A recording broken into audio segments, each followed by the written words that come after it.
व्यासाय भवनाशाय श्रीशाय गुणराशये हृद्याय शुद्धविद्याय मध्वाय च नमो नमः। यो विप्रलम्भविपरीतमतिप्रभूतवादान्यरस्य कृतवान् भुवि तत्त्ववादम् सर्वेश्वरो हरिरिति प्रतिपादयन्तम् आनन्दतीर्थमुनिवर्यमहं नमामि। भवति यदनुभावादेडमूकोऽपि वाग्मी जडमतिरपि जन्तुर्जायते प्राज्ञमौलिः सकलवचनचेतो देवता भारती सा मम वचसि निधत्तां सन्निधिं मानसे च। अनवद्यात्मचारित्र्यं वादिखद्योतभास्करं विद्यामान्यगुरुं वन्दे विद्याविद्योतभास्वरम्। महत्कृतिशतैर्नित्यं विश्वरक्षणदीक्षितान् विश्वेशतीर्थचरणान् वन्दे विद्यागुरून् मम। आपादमौलिपर्यन्तं गुरूणामाकृतिं स्मरेत् तेन विघ्नाः प्रणश्यन्ति सिद्ध्यन्ति च मनोरथाः। पृथ्वीमण्डलमध्यस्थाः पूर्णबोधमतानुगाः वैष्णवाः विष्णुहृदयाः तान् नमस्ये गुरून् मम। श्रीगुरुभ्यो नमः। श्रीमदानन्दतीर्थभगवत्पादाचार्यगुरुभ्यो नमः। हरिः ओं हरिः ओं हरिः ओं। रामाय शाश्वतसुविस्तृतषड्गुणाय सर्वेश्वराय बलवीर्यमहार्णवाय नत्वालिलङ्घयिषुरर्णवमुत्पपात निष्पीड्यतं गिरिवरं पवनस्य सूनुः। चुक्षोभवारिधिरनुप्रययौ च शीघ्रं यादो गणैः सह तदीयबलाभिकृष्टः।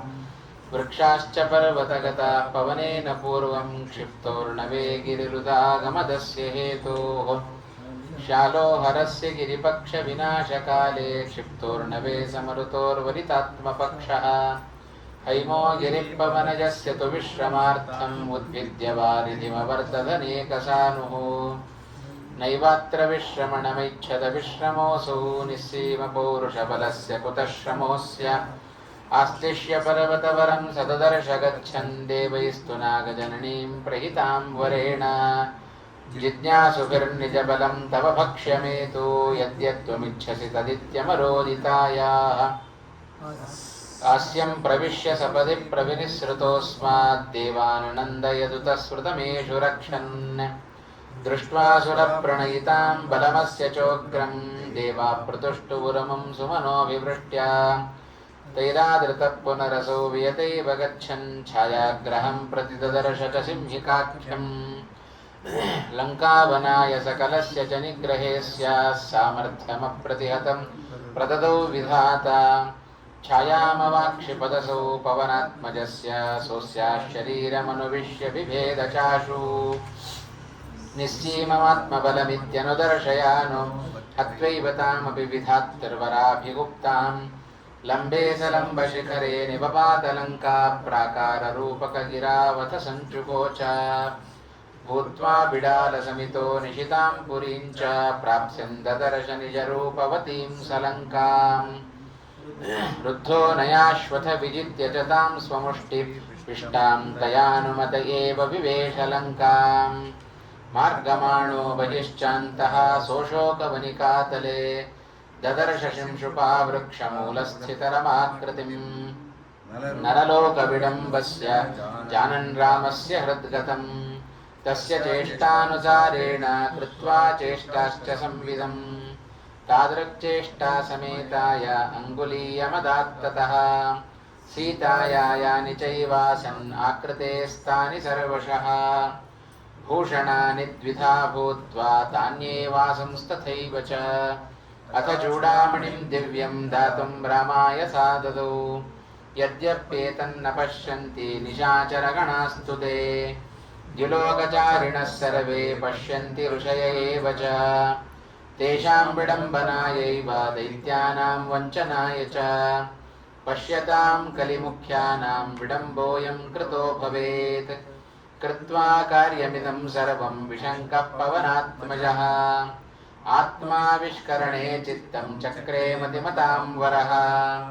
अथ वनमखिलं तद्रावणस्यावलुम्प्य क्षितिरुहमिममेकं वर्जयित्वाशु वीरः रजनिचरविनाशं काङ्क्षमाणोऽतिवेलं मुहुरतिरवनादी तोरणं चारुरोहा अथाशृणोद्दशाननः कपीन्द्रचेष्टितं परम् निदेश किङ्करान् बहून् कपिर्निगृह्यतामिति समस्तशो विमृत्य वो वराद्धरस्य किङ्कराः समासदन्महाबलं सुरान्तरात्मनोऽङ्गजम् अशीतिकोटियूथपं पुरःसराष्टकायुतम् अनेकहेतिसङ्कुलं कपीन्द्रमावृणोद्बलम् समावृतस्तथा युधैः सताडितश्च तैर्वृशम् चकारतान् समस्तशस्तलप्रहारचूर्णितान्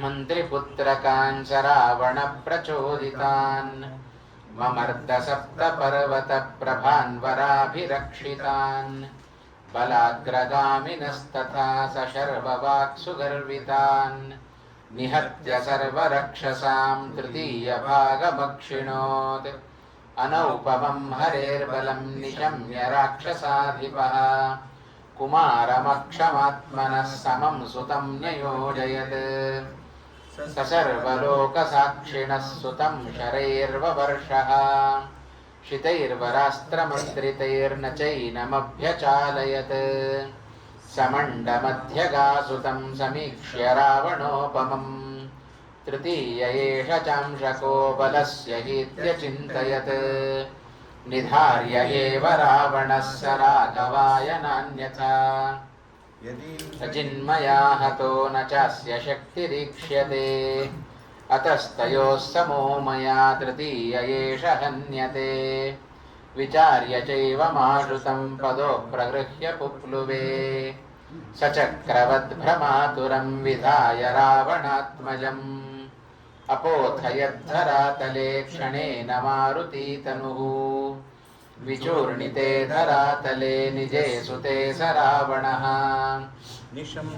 शोकतापितस्तदग्रजं समादिशत् अथेन्द्रजिन्महाशरैर्वरास्त्रसम्प्रयोजितैः ततक्षवानरोत्तमं न चाशकद्विचालने अथास्त्रमुत्तमं विधेर्युयोज सर्वदुस्सहम् स तेन ताडितो हरिर्व्यचिन्तयन्निराकुलः मया वराविलङ्घिता ह्यनेकशः स्वयंभुवः समाननीय एव मे ततोऽत्र मानयाम्यहम् इमे च कुर्युरत्र किं प्रहृष्टरक्षसाङ्गणाः इतीह लक्ष्यमेव मे स रावणश्च दृश्यते इदं समीक्ष्य बद्धवत् स्थितं कपीन्द्रमारुते बबन्धुरन्यपाशकैर्जगाम चास्त्रमस्य तत् अथ प्रगृह्य तं कपिं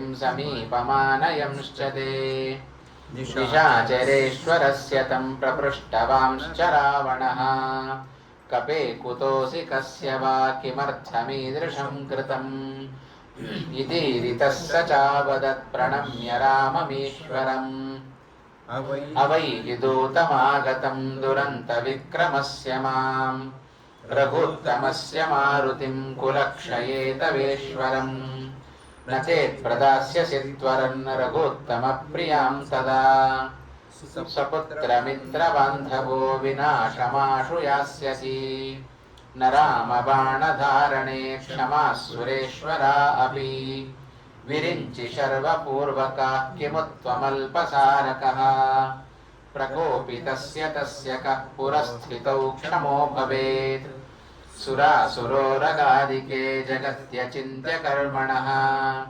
इति ऋते वधोद्यतं न्यवारयद्विभीषणः सपुच्छदाः कर्मणि न्ययोजयन्निशाचरान् अथास्य वस्त्रसञ्चये पिधाय पुच्छमग्नये ददुर्ददाहनस्य तन्मरुत्सखो हुताशनः ममर्ष सर्वचेष्टितं स रक्षसां निरामयः बलोद्धतश्च कौतुकात् प्रदद्धुमेव तां पुरीं ददाह चाखिलां पुरीं स्वपुच्छगेन वह्निना कृतिस्तु विश्वकर्मणोऽप्यदह्यतास्य तेजसा सुवर्णरत्नकारितां सराक्षसोत्तमैः सह प्रदह्य सर्वतः पुरीं मुदान्वितो जगर्ज च सरावणं सपुत्रकं तृणोपमं विधाय च तयोः प्रपश्यतोः पुरीं विधाय भस्मसाद्ययो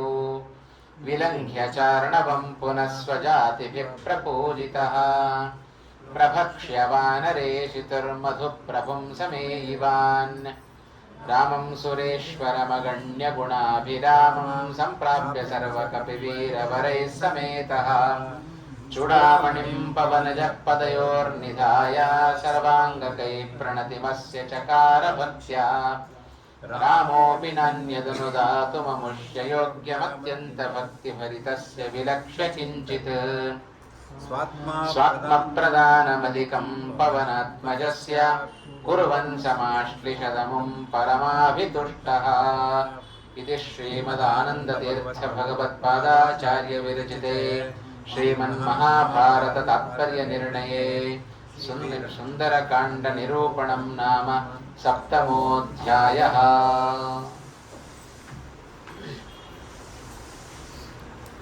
श्रीहरये नमः।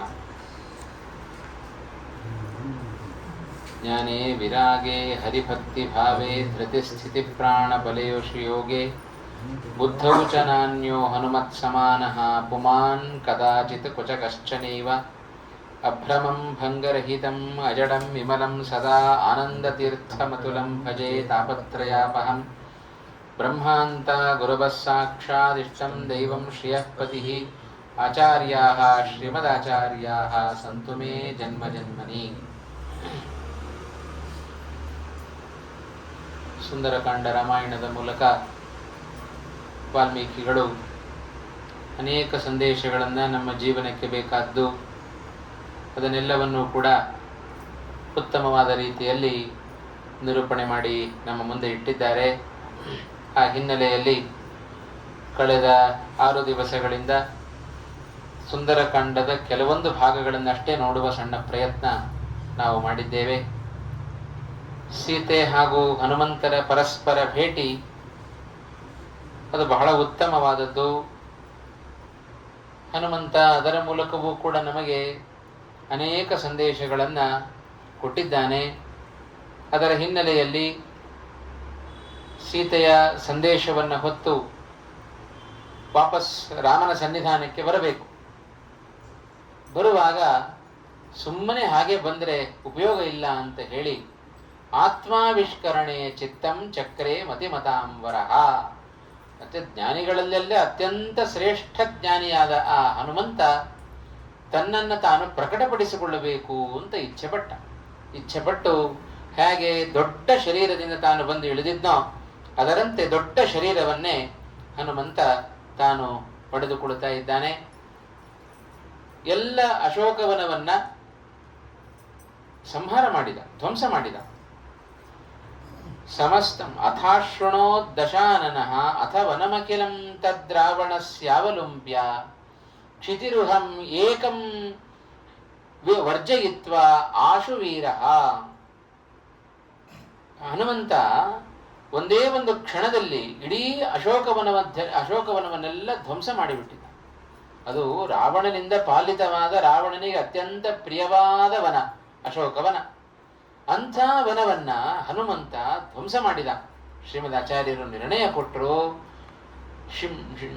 ಒಂದು ಕ್ಷಿತಿರುಹಂ ಏಕಂ ವರ್ಜಯಿತ್ವ, ಯಾವ ಮರದ ಕೆಳಗೆ ಸೀತಾದೇವಿ ತಾನು ಕೂತಿದ್ದಾಳೋ ಅದು ಒಂದು ಮರವನ್ನ ಬಿಟ್ಟು ಉಳಿದ ಎಲ್ಲ ಮರಗಳನ್ನ ಬಿಡಿಸಿಬಿಟ್ಟಿದ್ದಾನೆ ಹನುಮಂತ.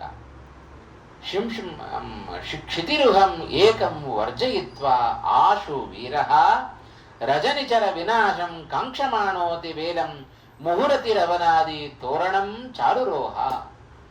ಎಲ್ಲ ಅಶೋಕವನವನ್ನು ಧ್ವಂಸ ಮಾಡಿದ ಹನುಮಂತ. ಇವರೆಲ್ಲ ರಾಕ್ಷಸ ಸ್ತ್ರೀಯರು ಮಲ್ಕೊಂಡಿದ್ದರಲ್ಲ, ಆಗ ಎಚ್ಚರ ಆಯಿತು. ಹನುಮಂತ ದಾಂಧಲೆ ಹಾಕ್ಲಿಕ್ಕೆ ಶುರು ಮಾಡಿದ ಮೇಲೆ ಇವರಿಗೆಲ್ಲ ಎಚ್ಚರ ಆಯಿತು. ಅಲ್ಲಿಯವರೆಗೂ ಕೂಡ ಸೀತೆ ಮತ್ತು ಹನುಮಂತ ಇವರಿಬ್ಬರ ಸಂಭಾಷಣೆಯನ್ನ ನಿದ್ರೆ ಮಂಪರು ಅಂತ ಹೇಳ್ತಾರೆ ನೋಡ್ರಿ. ಸುಮ್ಮನೆ ಕಣ್ಣು ಬಿಟ್ಟು ಏನೋ ಮಂಜಾಗಿ ಇವರಿಬ್ರು ಯಾರೋ ಇಬ್ರು ಮಾತನಾಡ್ತಾ ಇದ್ದ ಹಾಗೆ ಕೇಳಿಸಿ ಬಿಟ್ಟಿದೆ ಅವರಿಗೆ. ನೋಡ್ತಾ ಇದ್ದಾರೆ, ಸ್ಪಷ್ಟವಾದ ಚಿತ್ರಣ ಇಲ್ಲ, ಸ್ಪಷ್ಟವಾದ ಮಾತುಗಳು ಕೇಳಿಸಿಲ್ಲ ಯಾರಿಗೂ ಕೂಡ. ಅಂತೂ ಸೀತೆ ಯಾರದೋ ಜೊತೆ ಮಾತನಾಡ್ತಾ ಇದ್ದಾಳೆ, ಇಷ್ಟಂತೂ ಅವರಿಗೆ ಗೊತ್ತಾಯ್ತು. ಯಾವಾಗ ಅಶೋಕವನದ ಧ್ವಂಸ ಆಯಿತೋ ಕೂಡ ಸೀತೆ ಬಳಿಗೆ ಬರ್ತಾ ಇದ್ದ. ಯಾರು ನಿನ್ ಜೊತೆ ಮಾತನಾಡ್ತಾ ಇದ್ದದ್ದು? ಅವರೇ ಇದೆಲ್ಲ ಧ್ವಂಸ ಮಾಡಿದ್ದಾರೆ, ಯಾರವರು ಹೇಳು, ಮತ್ತೆ ಪೀಡಿಸಲಿಕ್ಕೆ ಶುರು ಮಾಡಿದ್ರು. ಸೀತೆ ಬಹಳ ಬುದ್ಧಿವಂತೆ. ನಿನ್ನೆ ನಾವು ನೋಡಿದೆವು, ಶಠಂ ಪ್ರತಿ ಶಾಠ್ಯಂ ಅಂತ, ಮೋಸವನ್ನ ಮೋಸದಿಂದಲೇ ಗೆಲ್ಲಬೇಕಂತೆ. ಹಾಗಾಗಿ ಸೀತೆ ಅದೇ ರೀತಿ ಉತ್ತರವನ್ನ ಕೊಡ್ತಾ ಇದ್ದಾಳೆ. ಎಲ್ಲ ರಾಕ್ಷಸ ಸ್ತ್ರೀಯರು ಬಂದು ಕೇಳಿದರೆ ಸೀತೆ ಹೇಳ್ತಾ ಇದ್ದಾಳೆ, ನಿಗೃತ್ಯ ನಿಗೃತಂ ಹನ್ಯಾತ್. ಸಂಸ್ಕೃತದಲ್ಲಿ ಒಂದು ಮಾತಿದೆ, ಮೋಸವನ್ನ ಮೋಸದಿಂದಲೇ ಅದನ್ನ ಸದೆ ಬಿಡಬೇಕಂತೆ. ಆ ಹಿನ್ನೆಲೆಯಲ್ಲಿ ಸೀತೆ ಉತ್ತರ ಕೊಡ್ತಾ ಇದ್ದಾಳೆ. ಅಥಾಬ್ರವೀತ್ ತದಾ ಸಾಧ್ವಿ ಸೀತಾ ಸರ್ವಾಂಗ ಸುಂದರಿ ರಕ್ಷಸಾಂ ಕಾಮರೂಪಾಣಾಂ ವಿಜ್ಞಾನೇ ಮಮ ಕಾಗತಿ. ಹೇಳ್ತಾ ಇದ್ದಾಳೆ, ಎಲ್ಲ ರಾಕ್ಷಸ ಸ್ತ್ರೀಯರನ್ನ ಕುರಿತು ಇಷ್ಟು ಬಲವಂತ ಮಾಡಿ ನನ್ನನ್ನು ಕೇಳ್ತಾ ಇದ್ದೀರಿ, ಯಾರವರು ಮಾತನಾಡಿದ್ದು ಅಂತ ಹೇಳಿ. ನಾನು ಅದೇ ಸಂಶಯದಲ್ಲಿದ್ದೇನೆ ಅಂತಂದು ಸೀತೆ. ನನಗೂ ಗೊತ್ತಿಲ್ಲ ಯಾರು ಮಾತನಾಡಿದ್ದು ಅಂತ ಹೇಳಿ. ಒಮ್ಮೆ ಮೋಸ ಹೋದೆ ನಾನು, ಆ ಮಾಯಾ ಜಿಂಕೆಗೆ ಮೋಸ ಹೋಗಿ, ಅದು ರಾಕ್ಷಸರು ಮಾಡಿದ ಮಾಯೆ. ನನ್ನ ಜೊತೆಗೂ ಕೂಡ ಮಾತನಾಡುವಾಗ ಆ ವ್ಯಕ್ತಿ ಯಾರು, ಮಾಯೆಯೋ ಏನೋ ಅಂತ ನಾನು ಕೂಡ ಆಲೋಚನೆ ಮಾಡ್ತಾ ಇದ್ದೇನೆ. ಆ ವ್ಯಕ್ತಿ ನನಗೂ ಕೂಡ ಗೊತ್ತಿಲ್ಲ ಅಂತ ಅಂದ್ಬಿಟ್ಟು ಸೀತೆ.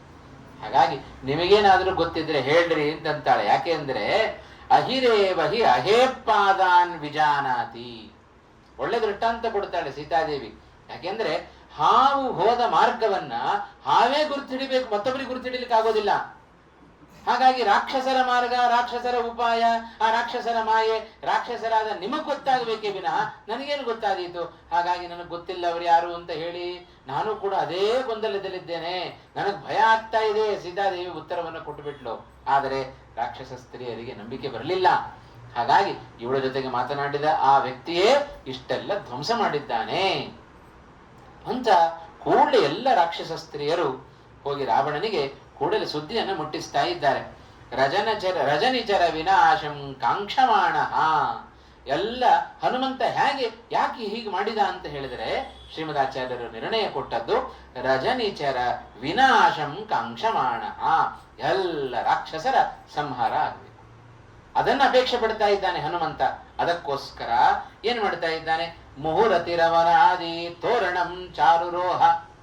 ದೊಡ್ಡ ಧ್ವನಿಯನ್ನು ತೆಗಿತಾ ಇದ್ದಾನೆ, ಜೋರಾಗಿ ಶಬ್ದ ಮಾಡಿದ. ಜೋರಾಗಿ ಶಬ್ದ ಮಾಡಿ ಆ ಲಂಕಾಪಟ್ಟಣದ ತೋರಣ ಮಹಾದ್ವಾರ ಅದನ್ನ ಏರಿ ಹನುಮಂತ ತಾನು ಕೂತಿದ್ದಾನೆ. ಶ್ರೀಮದಾಚಾರ್ಯರು ಬಹಳ ಸಂಕ್ಷೇಪ ಮಾಡಿಬಿಟ್ರು. ಆ ತೋರಣವನ್ನ ಏರಿದ್ದು, ಆ ಲಂಕಾಪಟ್ಟಣದ ಹೆಬ್ಬಾಗಲನ್ನ ಏರಿ ಕೂತಿದ್ದು ಯಾವಾಗ ಹನುಮಂತ ಅಂತ ಹೇಳಿದರೆ ಸುಮ್ಮನೆ ಹಾಗೆ ಹೋಗಿ ಕೂಡ್ಲಿಲ್ಲ. ಅಷ್ಟರ ಒಳಗೆ ಬೇಕಾದಷ್ಟು ರಾಕ್ಷಸರನ್ನೆಲ್ಲ ಸಂಹಾರ ಮಾಡಿಬಿಟ್ಟಿದ್ದಾನೆ ಆ ಹನುಮಂತ. ವಾದಿರಾಜರು ಒಂದು ಮಾತು ಹೇಳುತ್ತಾರೆ ಸರಸಭಾರತಿ ವಿಲಾಸದಲ್ಲಿ ಹೇಳುವಾಗ, ಎಸ್ತು ಹಸ್ತತಲೇನೇವ ತಥಾ ಪಾದತಲೇನ ಚ ಮುಷ್ಟಿನಾ ಚ ಅಸುರ ಮದಚ್ಛೇತ್ತ ತಂ ಕಹ ಅಸುರಃ ಸ್ಪೃಶೇತ್. ಇಷ್ಟು ಗಲಾಟೆ ಮಾಡ್ತಾ ಇದ್ದಾನೆ ಹನುಮಂತ. ಕೋಟಿ ಸಂಖ್ಯೆಯಲ್ಲಿ ರಾವಣನ ಲಂಕೆಯಲ್ಲಿ ಸೈನಿಕರಿದ್ದಾರೆ. ಯಾರು ಹನುಮಂತನನ್ನ ಮುಟ್ಲಿಲ್ವೋ, ಯಾರು ಹನುಮಂತನಿಗೇನು ಮಾಡ್ಲಿಲ್ವಾ? ವಾದಿರಾಜರು ಕಾರಣ ಕೊಡ್ತಾರೆ ಅದಕ್ಕೆ. ಕಹ ತಂ ಸ್ಪೃಶೇತ್ ಅಸುರಃ. ಯಾರು ಈ ಹನುಮಂತನನ್ನು ಮುಟ್ಟುವ ಅಸುರ ಇನ್ನು ಯಾರು ಹುಟ್ಟುಕೊಂಡಿಲ್ಲ ಭೂಮಿಯಲ್ಲಿ ಅಂತ. ಯಾಕೆಂದ್ರೆ ಎಷ್ಟು ಹಸ್ತತಲೇನೈವ ತಥಾ ಪಾದತಲೇನ ಚ ಮುಷ್ಟಿನ ಅಸುರ ಮದಚ್ಛೇತ್ತ. ಹನುಮಂತನ ಸಾಮರ್ಥ್ಯ ಏನು ಗೊತ್ತೋ, ಅಂಗೈಯ ಅಂಗೈಯಿಂದ ಹೀಗೆ ಕುಟ್ಟಿದ್ರೆ ಸಾಕು ಅನೇಕ ಜನ ರಾಕ್ಷಸರು ಸತ್ತು ಹೋಗ್ತಾ ಇದ್ರು. ಪಾದವನ್ನ ಇಟ್ಟರೆ ಸಾಕು ಅದರಿಂದಲೂ ಅನೇಕ ಜನ ಸಾಯ್ತಾ ಇದ್ರು. ಮುಷ್ಟಿಯಿಂದ ಗುದ್ದಿದ್ರೆ ಹನುಮಂತ ಅದರಿಂದಲೂ ಅನೇಕ ಜನರು ಸಾಯ್ತಾ ಇದ್ರು. ಇಂಥ ಹನುಮಂತನನ್ನ ಯಾವ ಅಸುರ ತಾನೇ ಮುಟ್ಲಿಕ್ಕೆ ಸಾಧ್ಯ? ಆದ್ದರಿಂದಲೇ ಉಪನಿಷತ್ತು ವಾಯುದೇವರನ್ನ ಕರೆದದ್ದು ಆಕಣಾಶ್ಮ ಸಮ ಅಂತ ಕರೀತಾ ಇದೆ. ಬಂಡಕಲ್ಲಿದ್ದ ಹಾಗೆ ವಾಯುದೇವರು ಯಾವ ಅಸುರರು ಕೂಡ ಹನುಮಂತನನ್ನ ಮುಟ್ಲಿಕ್ಕೆ ಸಾಧ್ಯ ಇಲ್ಲ. ಹೀಗೆಲ್ಲ ಹನುಮಂತ ಭಾರೀ ಗಲಾಟೆಯನ್ನು ಮಾಡ್ತಾ ಇದ್ದಾನೆ. ಇಷ್ಟೆಲ್ಲ ಧ್ವಂಸವನ್ನ ಮಾಡಿ ಏನು ಹನುಮಂತನ ಪರಾಕ್ರಮ ಬಹಳ ಚೆನ್ನಾಗಿ ಹೇಳ್ತಾರೆ ವಾಲ್ಮೀಕಿಗಳು ಹೇಳುವಾಗ, ತಲೇನ ಕಾಂಶ್ಚಿತ್ ಚರಣೇನ ಕಾಂಶ್ಚಿತ್ ಅನ್ಯಾನ್ನ ಕಾಂಶ್ಚನ ನಾದ ಮಾತ್ರಾತ್. ಹನುಮಂತನ ಈ ಗಲಾಟೆಯನ್ನ ರಾಕ್ಷಸ ಸ್ತ್ರೀಯರೆಲ್ಲ ಹೋಗಿ ಮುಟ್ಟಿಸಿದರು ರಾವಣನಿಗೆ. ಗಾಬರಿ ಆಯಿತು.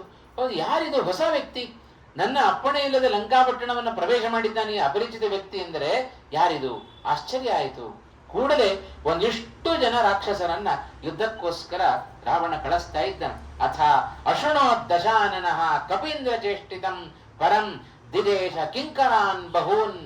ರಾಕ್ಷಸ ಸ್ತ್ರೀಯರ ಮೂಲಕವಾಗಿ ಆ ಎಲ್ಲ ಹನುಮಂತನ ಗಲಾಟೆಯನ್ನ ಕೇಳಿದ ರಾವಣ ಬಹೂನ್ ಕಿಂಕರಾನ್ ದಿದೇಶ, ಅನೇಕ ಜನ ತನ್ನ ಸೇವಕರನ್ನ ಕಳುಹಿಸಿಕೊಡ್ತಾ ಇದ್ದಾನೆ. ಯಾತಕ್ಕೆ ಕಳುಹಿಸಿಕೊಡ್ತಾ ಇದ್ದಾನೆ? ಕಪಿಹಿ ನಿಗೃಹ್ಯತಾಂ ಇತಿ. ಇದೆಲ್ಲ ಅದರದ್ದೇ. ನೋಡ್ತಾ ಇದ್ರಿ ಆ ಪುಸ್ತಕವನ್ನ, ಅಂದ್ರೆ ಆ ಅರ್ಥ ಗೊತ್ತಾಗ್ತಾ ಇರುತ್ತೆ ಅಲ್ವಾ. ಅಥಾಶೃಣೋ ದಶಾನನಃ ಕಪೀಂದ್ರ ಚೇಷ್ಟಿತಂ ಪರಂ ದಿದೇಶ ಕಿಂಕರಾನ್ ಬಹೂನ್ ಕಪಿರ್ ನಿಗೃಹ್ಯತಾಮಿತಿ. ಈ ಶ್ಲೋಕ ಹೇಳುವಾಗ ಏನೇನ್ ಪ್ರಸಂಗ ನಡೀತಾ ಇದೆ ಅದಿಷ್ಟು ನಮ್ಮ ತಲೆ ಒಳಗೆ ಬರ್ತಾ ಇರಬೇಕು.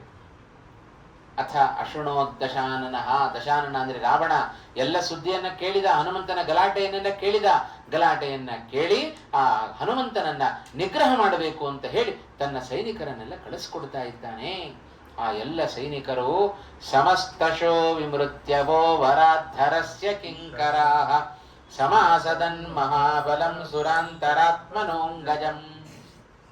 ಯಾರ್ಯಾರನ್ನ ರಾವಣ ಕಳುಹಿಸಿಕೊಟ್ಟಿದ್ದಾನೋ ಅವರೆಲ್ಲ ರುದ್ರದೇವರನ್ನ ಕುರಿತು ತಪಸ್ಸನ್ನ ಮಾಡಿ ಅವರ ವರವನ್ನ ಪಡೆದುಕೊಂಡು ಬಂದವರು. ಕೆಲವರು ಅವಧ್ಯರಾಗಬೇಕು ಅಂತ, ಕೆಲವರು ಅಜೇಯರಾಗಬೇಕು ಅಂತ ವರವನ್ನು ಪಡ್ಕೊಂಡಿದ್ದಾರೆ. ಅಂತೂ ಅಜೇಯರಾದ ಅವಧ್ಯರಾದ ಅನೇಕ ಜನ ರಾಕ್ಷಸರು ಇಲ್ಲಿಗೆ ಬಂದಿದ್ದಾರೆ. ಎಷ್ಟು ಜನ? 80 ಕೋಟಿ ಯೂಥಪಂ ಪುರಸ್ಸರಾಷ್ಟಕಾಯುತಂ ಅನೇಕ ಹೇತಿ ಸಂಕುಲಂ ಕಪೀಂದ್ರಮಾವೃಣೋದ್ಬಲಂ. ಇಡೀ ಇಂಥ ರಾವಣನ ಸೈನ್ಯ 80 ಕೋಟಿ ಸಂಖ್ಯೆಗಿಂತಲೂ ಹೆಚ್ಚಿನ ಸಂಖ್ಯೆಯಲ್ಲಿರುವ ರಾಕ್ಷಸರು, ಆ ರಾವಣನ ಸೈನ್ಯ ಆ ಕಪೀಂದ್ರನನ್ನ ಆವೃಣೋತ ಹನುಮಂತನನ್ನ ಆವರಿಸಿ ಬಿಟ್ಟಿದೆ. ಸುತ್ತಲೂ ಸುತ್ತುವರೆದಿದ್ದಾರೆ. ಒಬ್ಬ ವ್ಯಕ್ತಿಯನ್ನ ಸದೆ ಬಿಡಲಿಕ್ಕೆ ಇಷ್ಟು ಜನ ರಾಕ್ಷಸರನ್ನ ಹನುಮಂತ ತಾನು ಕೊಡ್ತಾ ಇದ್ದಾನೆ. ಕೋಟಿ ಕೋಟಿ ಸಂಖ್ಯೆಯಲ್ಲಿ ಅವರನ್ನ ಹನುಮಂತನನ್ನ ನಿಗ್ರಹ ಮಾಡಲಿಕ್ಕೋಸ್ಕರ ರಾವಣ ತಾನು ಕಳಿಸಿಕೊಟ್ಟಿದ್ದಾನೆ. ಸಮಾವೃತಸ್ತಥಾಯುಧೈಃ ಸತಾಡಿತಶ್ಚ ತೇರಭೃಶಂ ಚಕಾರ ತಾನ್ ಸಮಸ್ತಶಃ ತಲ ಪ್ರಹಾರ ಚೂರ್ಣಿತಾನ್. ಹೇಗೆ ಹನುಮಂತ ಸಂಹಾರ ಮಾಡಿಯಾನು? ಏನ್ ಆಯುಧ ಇದೆ ಅವರ ಹತ್ರ? ಅಂದ್ರೆ ಬೇಕಾದಷ್ಟು ಆಯುಧ ಇದೆ. ಹನುಮಂತನ ಹತ್ರ ಯಾವ ಆಯುಧ ಇಲ್ಲ. ಅವನ ಕೈಗಳೇ ಅವನಿಗೆ ಆಯುಧ. ಅದನ್ನೇ ರಾಮಾಯಣದಲ್ಲಿ, ಸಂಗ್ರಹ ರಾಮಾಯಣದಲ್ಲಿ ನಾರಾಯಣ ಪಂಡಿತಾಚಾರ್ಯ ಬಹಳ ಚೆನ್ನಾಗಿ ಹೇಳುತ್ತಾರೆ. ತಲೇನ ಕಾಂಶ್ಚಿತ್, ತಲ ಅಂದ್ರೆ ಅಂಗೈ, ಅಂಗೈಯಿಂದ ಕುಟ್ಟಿದ ಒಂದಿಷ್ಟು ಜನರನ್ನ. ಹೀಗೆ ಎರಡು ಕೈಯಿಂದ ಕುಟ್ಟಿದರೆ ಸಾವಿರಾರು ಸಂಖ್ಯೆಯಲ್ಲಿ ಒಂದು ಕ್ಷಣದಲ್ಲಿ ಸತ್ತು ಹೋಗ್ತಾ ಇದ್ರು. ತಲೇನ ಕಾಂಶ್ಚಿತ್ ಚರಣೇನ ಕಾಂಶ್ಚಿತ್. ಚರಣ ಅಂದ್ರೆ ಕಾಲು. ದೊಡ್ಡ ಒಂದು ಲೆಕ್ಕ ಹಾಕೋಣ, 30 ಯೋಜನ ವಿಸ್ತೃತವಾದ ಶರೀರವನ್ನ ಹನುಮಂತ ತಾನು ಪಡ್ಕೊಂಡಿದ್ದಾನೆ ಅಂತ ಹೇಳಿದರೆ ಅವನ ಪಾದ ಹೇಗಿರಬೇಡ. ಹಾಗಾಗಿ ಸುಮ್ಮನೆ ಒಂದು 6 ಅಡಿ ಎತ್ತರ ಇದ್ದರೇನೆ ಅವರ ಪಾದವನ್ನು ಊಹೆ ಮಾಡಿಕೊಳ್ಳಿಕ್ಕೆ ಆಗೋದಿಲ್ಲ ನಮಗೆ. ಅಂಥದ್ರಲ್ಲಿ 30 ಯೋಜನ ಬೆಳೆದ ಶರೀರ ಹನುಮಂತ, ಅವನ ಪಾದ ಹೇಗಿರಬೇಡ, ಅವನ ಅಂಗೈ ಹೇಗಿರಬೇಡ. ಅಂತ ಅಂಗೈಗಳಿಂದ ಒಮ್ಮೆ ಕುಟ್ಟಿದರೆ ಸಾಕು, ಒಮ್ಮೆ ಪಾದವನ್ನ ಇಟ್ಟರೆ ಸಾಕು, ಕೋಟಿ ಕೋಟಿ ಸಂಖ್ಯೆಯಲ್ಲಿ ಸಾಯ್ತಾ ಇದ್ದಾರೆ. ಅಷ್ಟೇ ಅಲ್ಲ, ಅನ್ಯಾನ್ ನಖೈಹಿ, ಮತ್ತೊಂದಿಷ್ಟು ಜನರನ್ನ ತನ್ನ ಉಗುರುಗಳಿಂದ ಸಂಹಾರ ಮಾಡ್ತಾ ಇದ್ದ. ಸುಮ್ಮನೆ ಹೀಗನ್ನೋದು, ಅಲ್ಲೇ ಒಂದಿಷ್ಟು ಜನ ಸತ್ತು ಹೋಗ್ತಾ ಇದ್ರು. ಇನ್ನೂ ಬೇಕೋ ಅಷ್ಟೂ ಮಾಡ್ಲಿಕ್ಕೆ ಪುರುಸೊತ್ತಿಲ್ಲ ಅಂದ್ರೆ ಇನ್ನೊಂದಿಷ್ಟು ಜನನನ್ನ ಕಾಂಶ್ಚನ ನಾದ ಮಾತ್ರ, ಕೇವಲ ಹುಮ್ಮಂದ ಹುಂಕಾರವನ್ನು ಹಾಕಿಬಿಟ್ರೆ ಸಾಕು, ಆ ನಾದವನ್ನ ಕೇಳಿಯೂ ಅನೇಕ ಜನ ಸತ್ತು ಹೋಗ್ತಾ ಇದ್ರು. ಇದು ಹನುಮಂತನ ಸಾಮರ್ಥ್ಯ. ಈ ಸಾಮರ್ಥ್ಯ ಹನುಮಂತನಾಗಿ ಮಾತ್ರ ಅಲ್ಲ, ಮುಂದೆ ಭೀಮಸೇನನಾಗಿಯೂ ತೋರಿಸಿಕೊಟ್ಟಿದ್ದಾರೆ ವಾಯುದೇವರು. ಎಲ್ಲರೂ ಯುದ್ಧಕ್ಕೆ ಹೋಗುವಾಗ ರಣರಂಗಕ್ಕೆ ಭಾರೀ ಆಯುಧಗಳನ್ನೆಲ್ಲ, ಏನು ರಥ, ಏನು ಸಾರಥಿ, ಏನು ಕುದುರೆಗಳು, ಏನು ಆಯುಧಗಳು, ಏನು ಭಾರೀ ಪೋಷಾಕಿನೊಂದಿಗೆ ಆ ಯುದ್ಧವನ್ನ ಮಾಡ್ಲಿಕ್ಕೆ ಹೋಗ್ತಾ ಇದ್ರೆ ಭೀಮಸೇನ ಮಾತ್ರ ಯಾವ ಆಯುಧಗಳನ್ನು ತೆಗೆದುಕೊಂಡು ಹೋಗ್ತಾ ಇರ್ಲಿಲ್ಲ. ಇನ್ನು ಕಾಲೇಜ್ ಹುಡುಗರು ಹೋಗ್ತಾರಲ್ಲ, ಆ ಕೈ ಬೀಸ್ಕೊಂಡು ಹೋಗ್ತಾ ಇದ್ದ ಹನುಮಂತ. ಹಾಗೆ ಕೈ ಬೀಸ್ಕೊಂಡು ಹನುಮಂತ ಭೀಮಸೇನ ಹೋಗ್ತಾ ಇದ್ದಂತೆ. ಆದರೆ ಎಲ್ಲರಿಗಿಂತ ಹೆಚ್ಚು ಸಂಹಾರ ಮಾಡ್ತಾ ಇದ್ದದ್ದು ಭೀಮಸೇನನೇ. ಏನು ಆಯುಧ ಏನಪ್ಪ ಭೀಮಸೇನನಿಗೆ ಅಂದ್ರೆ, ಆ ರಣರಂಗದಲ್ಲಿ ಸತ್ತು ಬಿದ್ದ ಆನೆಗಳೇ ಭೀಮಸೇನನ ಆಯುಧ, ಅಲ್ಲಿದ್ದ ದೊಡ್ಡ ದೊಡ್ಡ ಮರಗಳೇ ಭೀಮಸೇನನ ಆಯುಧ, ಅಲ್ಲಿದ್ದ ದೊಡ್ಡ ದೊಡ್ಡ ಬಂಡೆ ಕಲ್ಲುಗಳೇ ಭೀಮಸೇನನ ಆಯುಧ. ಅನಾಯಾಸವಾಗಿ ಹೀಗೆ ಎತ್ತೋದು, ಅವುಗಳನ್ನ ಒಗೆಯೋದು, ಹೀಗೆ ಸಂಹಾರ ಮಾಡ್ತಾ ಇದ್ದ. ಒಬ್ಬ ಯಾರಾದ್ರೂ ಬಾಣ ಬಿಟ್ರೆ ಇವ ಯಾವ ಬಾಣ ಬಿಡ್ತಾ ಇದ್ದಾನೆ, ಯಾವ ದಿಕ್ಕಿಗೆ ಬಿಡ್ತಾ ಇದ್ದಾನೆ ಅದು ನೋಡಿ ಆದ್ರೂ ನಾವು ವಾಪಸ್ ಬಿಡಬಹುದು. ಭೀಮಸೇನನ ಚರ್ಯೆಯನ್ನ ಯಾರು ಅರ್ಥ ಮಾಡ್ಕೊಳ್ಲಿಕ್ಕೆ ಆಗ್ತಾ ಇರ್ಲಿಲ್ಲ. ಯಾವ ಕಡೆಯಿಂದ ಎತ್ಕೊಳ್ತಾನೆ, ಎಲ್ಲಿ ಬಿಸಾಕ್ತಾನೆ ಗೊತ್ತಿಲ್ಲ. ಇದು ಭೀಮಸೇನನ ಪರಾಕ್ರಮ. ಅವನ ಹೆಸರೇ ಭೀಮಸೇನ. ಭಯಂಕರೋತಿ ಇತಿ ಭೀಮ. ಶತ್ರುಗಳಿಗೆ ಭಯವನ್ನು ಉಂಟು ಮಾಡುವವ, ಆದ್ದರಿಂದ ಅವನಿಗೆ ಭೀಮ ಭೀಮ ಅಂತ ಹೆಸರು. ಹಾಗಾಗಿ ಅದೇ ಪರಾಕ್ರಮವನ್ನ ನಾವು ಹನುಮಂತನಲ್ಲಿಯೂ ಕಂಡಿದ್ದೇವೆ, ಭೀಮಸೇನನಲ್ಲಿಯೂ ಕಂಡಿದ್ದೇವೆ. ಇದೆಲ್ಲ ವಾಯುದೇವರಲ್ಲಿ ಇದ್ದರು ಫಲವೇ ಅವತಾರಗಳಲ್ಲಿಯೂ ಕೂಡ ವಾಯುದೇವರು ತೋರಿಸಿಕೊಡುತ್ತಾ ಇದ್ದಾರೆ. ವಾಯುದೇವರ ಮೂಲ ರೂಪ ಬೇರೆ ಅಲ್ಲ, ಅವತಾರ ರೂಪವಾದ ಹನುಮ ಭೀಮ ಮಧ್ವ ರೂಪಗಳು ಬೇರೆ ಅಲ್ಲ. ಎಲ್ಲ ಮೂಲ ರೂಪದಲ್ಲಿ ಏನು ಶಕ್ತಿ ಸಾಮರ್ಥ್ಯ ಇದೆಯೋ ಅದೆಲ್ಲ ಶಕ್ತಿ ಸಾಮರ್ಥ್ಯ ಅದು ಅವತಾರ ರೂಪದಲ್ಲಿಯೂ ಕೂಡ ವಾಯುದೇವರಿಗೆ ಹಾಗೂ ಭಗವಂತನಿಗೆ ಯಾವಾಗಲೂ ಇರುತ್ತೆ. ಉಳಿದ ದೇವತೆಗಳಿಗೆ ಹಾಗಬೇಕು ಅಂತಿಲ್ಲ. ಎಲ್ಲ ಮೂಲ ರೂಪದಲ್ಲಿರುವ ಶಕ್ತಿ ಸಾಮರ್ಥ್ಯಗಳೆಲ್ಲ ಕುಂದು ಹೋಗಿರುತ್ತವೆ. ಭಗವಂತನ ಅನುಗ್ರಹ ಇದ್ದರೆ ಬರ್ತಾವೆ, ಇಲ್ಲದೆ ಹೋದರೆ ಬರೋದಿಲ್ಲ. ರುದ್ರಾದಿ ದೇವತೆಗಳಿಗೆ ಇಂದ್ರ ಅಶ್ವತ್ಥಾಮಾಚಾರ್ಯರು ಸಾಕ್ಷಾತ್ ರುದ್ರದೇವರ ಅವತಾರ, ಎಲ್ಲಿತ್ತವರಿಗೆ ಸಾಮರ್ಥ್ಯ? ಅಸುರಾವೇಶ ಇರಲಿಲ್ಲ. ಇಂದ್ರನೇ ಅರ್ಜುನನಾಗಿ ಹುಟ್ಟಿದ, ಎಲ್ಲಿತ್ತು ಇಂದ್ರನಿಗಿರುವ ಸಾಮರ್ಥ್ಯ? ಹಾಗಾಗಿ ಈ ಭಗವಂತ, ವಾಯುದೇವರು, ಲಕ್ಷ್ಮೀದೇವಿ ಈ ಮೂವರಿಗೆ ಬಿಟ್ಟರೆ ಮೂಲ ರೂಪದಲ್ಲಿರುವ ಶಕ್ತಿ ಅವತಾರದಲ್ಲಿ ಎಲ್ಲ ದೇವತೆಗಳಿಗೆ ನಾಶ ಆಗಿಬಿಡುತ್ತೆ. ಆ ಹಿನ್ನೆಲೆಯಲ್ಲಿ ಹನುಮಂತ ಹೀಗೆಲ್ಲ ಭಾರಿ ಇದನ್ನು ಮಾಡ್ತಾ ಇದ್ದಾನೆ, ಪರಾಕ್ರಮವನ್ನು ತಾನು ತೋರಿಸ್ತಾ ಇದ್ದಾನೆ. ಅನೇಕ ಜನ ರಾಕ್ಷಸರನ್ನು ಕಳುಹಿಸಿಕೊಟ್ಟ ರಾವಣ ಎಲ್ಲರನ್ನ ಸಂಹಾರ ಮಾಡಿಬಿಟ್ಟ. 7 ಜನ ತನ್ನ ಮಂತ್ರಿ ಪುತ್ರರು ಮಹಾಬಲಶಾಲಿಗಳು, ಅವರನ್ನ ಕಳಿಸಿಕೊಡ್ತಾ ಇದ್ದಾನೆ. ಪುನಶ್ಚ ಮಂತ್ರಿ ಪುತ್ರ ಕಾನ್ ಸರಾವಣ ಪ್ರಚೋದಿತಾನ್ ಮಮರ್ಧ ಸಪ್ತ ಪರ್ವತ ಪ್ರಭಾನ್ ವರಾಭಿರಕ್ಷಿತಾನ್ ರುದ್ರದೇವರ ವರದಿಂದ ಚೆನ್ನಾಗಿ ರಕ್ಷಿಸಲ್ಪಟ್ಟಿರತಕ್ಕಂತಹ ಆ 7 ಜನ ಮಂತ್ರಿ ಪುತ್ರರು ಹೇಗಿದ್ದಾರೆ? ಅವರು ದೊಡ್ಡ ದೊಡ್ಡ ಪರ್ವತಗಳಂತೆ ಇದ್ದಾರೆ. ಲೆಕ್ಕ ಹಾಕ್ರಿ ಹೇಗಿರಬೇಡ ಒಬ್ಬೊಬ್ಬರು ಅಂತ. ಅಂಥ ಪರ್ವತದ ಆಕಾರದಲ್ಲಿರುವ 7 ಜನ ಮಂತ್ರಿ ಪುತ್ರರನ್ನ ಮಮರ್ಧ, ಎಲ್ಲರನ್ನ ಮಮರ್ಧ ಅಂದ್ರೆ ಶ್ರೀಮದ್ ಆಚಾರ್ಯ ಹೇಳ್ತಾರೆ ಅವ್ರನ್ನ ಹೊಸಕಿ ಹಾಕಿಬಿಟ್ಟ. ಈ ಆನೆ ಕಾಲ್ ಕೆಳಗೆ ಸಿಕ್ಕಾಕೊಂಡ್ರೆ ಹೇಗಿರ್ತಾರೆ ನೋಡ್ರಿ, ಹೇಗೆ ಹೊಸಗಾಕ್ಬಿಡುತ್ತಲ್ಲ, ಅದರಂತೆ ಹನುಮಂತ ಆ 7 ಜನ ಪರ್ವತದ ಆಕಾರದಲ್ಲಿರ್ತಕ್ಕಂತಹ ಆ 7 ಜನ ಮಂತ್ರಿ ಪುತ್ರರನ್ನ ಮಮರ್ಧ ಚೆನ್ನಾಗಿ ಅವರನ್ನ ಹೊಸಕಿ ಹಾಕಿ ಆ 7 ಜನರನ್ನ ಸಂಹಾರ ಮಾಡಿಬಿಟ್ಟ ಹನುಮಂತ. ಬಲಾಗ್ರಗಾಮಿನಸ್ತಥಾ ಸ ಶರ್ವ ವಾಕ್ ಸುಗರ್ವಿತಾನ್ ನಿಹತ್ಯ ಸರ್ವ ರಕ್ಷಸಾಂ ತೃತೀಯ ಭಾಗಮಕ್ಷಿಣೋ. ಎಷ್ಟರ ಮಟ್ಟಿಗೆ ಸಂಹಾರ ಮಾಡಿದ ಹನುಮಂತ ಅಂತ ಹೇಳಿದರೆ, ರಾವಣನ ಸೈನ್ಯದ 3ನೇ 1 ಭಾಗದಷ್ಟು ಸೈನ್ಯವನ್ನ ಆ ಕ್ಷಣದಲ್ಲಿ ನಾಶ ಮಾಡಿಬಿಟ್ಟ ಹನುಮಂತ. ಇಷ್ಟು ಪರಾಕ್ರಮಿಯಾದ ಹನುಮಂತನಿಗೆ ರಾವಣನನ್ನ ಸಂಹಾರ ಮಾಡ್ಲಿಕ್ಕೇನು ಕಷ್ಟವೇ? ಏನೂ ಕಷ್ಟ ಅಲ್ಲ. ಅದನ್ನ ಸೂಚನೆ ಮಾಡ್ಲಿಕ್ಕೋಸ್ಕರವೇ ಇನ್ನೊಂದು ಪ್ರಸಂಗ ನಡೀತು. ನಂತರದಲ್ಲಿ ಏನು ಮಾಡಿದ ರಾವಣ? ಅನೌಪಮಂ ಹರೇರ್ ಬಲಂ ನಿಶಮ್ಯ ರಾಕ್ಷಸಾಧಿಪ ರಾವಣ ಹರೇಹೇ ಬಲಂ ನಿಶಮ್ಯ. ಈ ಹರಿ ಅಂದ್ರೆ ಕಪಿ. ಹರಿ ಶಬ್ದಕ್ಕೆ ಅನೇಕ ಅರ್ಥ ಇದೆ. ಹಾಗಾಗಿ ಹರಿ ಶಬ್ದಕ್ಕೆ ಸಿಂಹ ಅಂತ ಒಂದು ಅರ್ಥ ಇದೆ, ನಾರಾಯಣ ಅಂತ ಒಂದು ಅರ್ಥ ಇದೆ, ಹರಿ ಶಬ್ದಕ್ಕೆ ಕಪಿ ಅಂತ ಒಂದು ಅರ್ಥ ಇದೆ. ಈ ಕಪಿಯ ಅಸಾಧಾರಣವಾದ ಬಲವನ್ನ ಕೇಳಿ, ಓಹೋ, ಅಂತಿಂಥ ರಾಕ್ಷಸರನ್ನ ಕಳಿಸಿದ್ರೆ ಆಗೋದಿಲ್ಲ, ನಾನ್ ಹೋಗ್ಬೇಕು. ನಾನ್ ಯಾಕೆ ಹೋಗ್ಬೇಕು? ನನಗೆ ಸಮಾನವಾದ ಪರಾಕ್ರಮ ಉಳ್ಳ ಇನ್ನಿಬ್ಬರಿದ್ದಾರೆ. ಯಾರು? ಅವನ ಮಕ್ಕಳು ಇಂದ್ರಜಿತ್ ಮತ್ತೆ ಅಕ್ಷಕುಮಾರ. ರಾವಣನಿಗೆ ಸಮಾನವಾದ ಪರಾಕ್ರಮವುಳ್ಳ 3 ವ್ಯಕ್ತಿಗಳವರು, ರಾವಣ, ಇಂದ್ರಜಿತ್ ಮತ್ತೆ ಈ ಅಕ್ಷಕುಮಾರ. ಹಾಗಾದ್ರೆ ಮಗನಾದ ಅಕ್ಷಕುಮಾರನನ್ನ ಕಳಿಸೋಣ ಅಂತ ಹೇಳಿ ಆ ರಾವಣ ಅಕ್ಷಕುಮಾರನನ್ನ ಕಳಿಸ್ತಾ ಇದ್ದಾನೆ. ಕುಮಾರಂ ಅಕ್ಷಂ ಆತ್ಮನಃ ಸಮಂ ಸುತಂ ನ್ಯಯೋಜಯತ್. ತನಗೆ ಪರಾಕ್ರಮದಲ್ಲಿ ಸಮಾನನಾದ ಅಕ್ಷಕುಮಾರನನ್ನ ರಾವಣ ಹನುಮಂತನ ವಿರುದ್ಧವಾಗಿ ತಾನು ಕಳಿಸ್ತಾ ಇದ್ದಾನೆ. ಸಹ ಸರ್ವಲೋಕ ಸಾಕ್ಷಿಣಃ ಸುತಂ ಶರೈರ್ವ ವರ್ಷಃ. ಆ ಅಕ್ಷಕುಮಾರ ಬಂದದ್ದೇ ತಡ, ಹನುಮಂತನ ಮೇಲೆ ಬಾಣಗಳ ಮಳೆಯನ್ನೇ ಸುರಿಸಿಬಿಟ್ಟ. ಒಂದೊಂದು ಬಾಣವೂ ಕೂಡ ಏನು ಸಾಧಾರಣ ಅಲ್ಲ. ಅಕ್ಷಕುಮಾರ ಬಿಟ್ಟದ್ದು ಭಾರಿ ಭಾರಿ ಬಾಣ ಪ್ರಯೋಗವನ್ನು ಮಾಡ್ತಾ ಇದ್ದಾನೆ, ಬಾಣಗಳ ಮಳೆಯನ್ನೇ ಸುರಿಸ್ತಾ ಇದ್ದಾನೆ. ಅಷ್ಟಾದರೂ ಕೂಡ ಹನುಮಂತನಿಗೆ ಏನೂ ಆಗಲಿ. ಕಲ್ ತಗೊಂಡು ಹೊಡೆದ್ರೆ ನಮಗೆ ನೋವಾಗತ್ರಿ, ಆದರೆ ಹೂವಿನ ಅಭಿಷೇಕ ಮಾಡಿದರೆ ಯಾರಿಗೆ ನೋವಾಗತ್ತೆ ಹೇಳ್ರಿ ನೋಡೋಣ. ಹನುಮಂತ ಅಕ್ಷಕುಮಾರ ಬಿಟ್ಟ ಒಂದೊಂದು ಬಾಣವೂ ಕೂಡ ಹೂವನ್ನು ಹಾಕದಾಗಿದೆ ಹನುಮಂತನ ದೇಹಕ್ಕೆ. ಹಾಗಾಗಿ ಏನು ಘಾಸಿ ಆಗಲಿಲ್ಲ. ನಿರ್ವಿಕಾರನಾಗಿ ಹನುಮಂತ ತಾನು ಹಾಗೇ ನಿಂತುಕೊಂಡಿದ್ದಾನಂತೆ.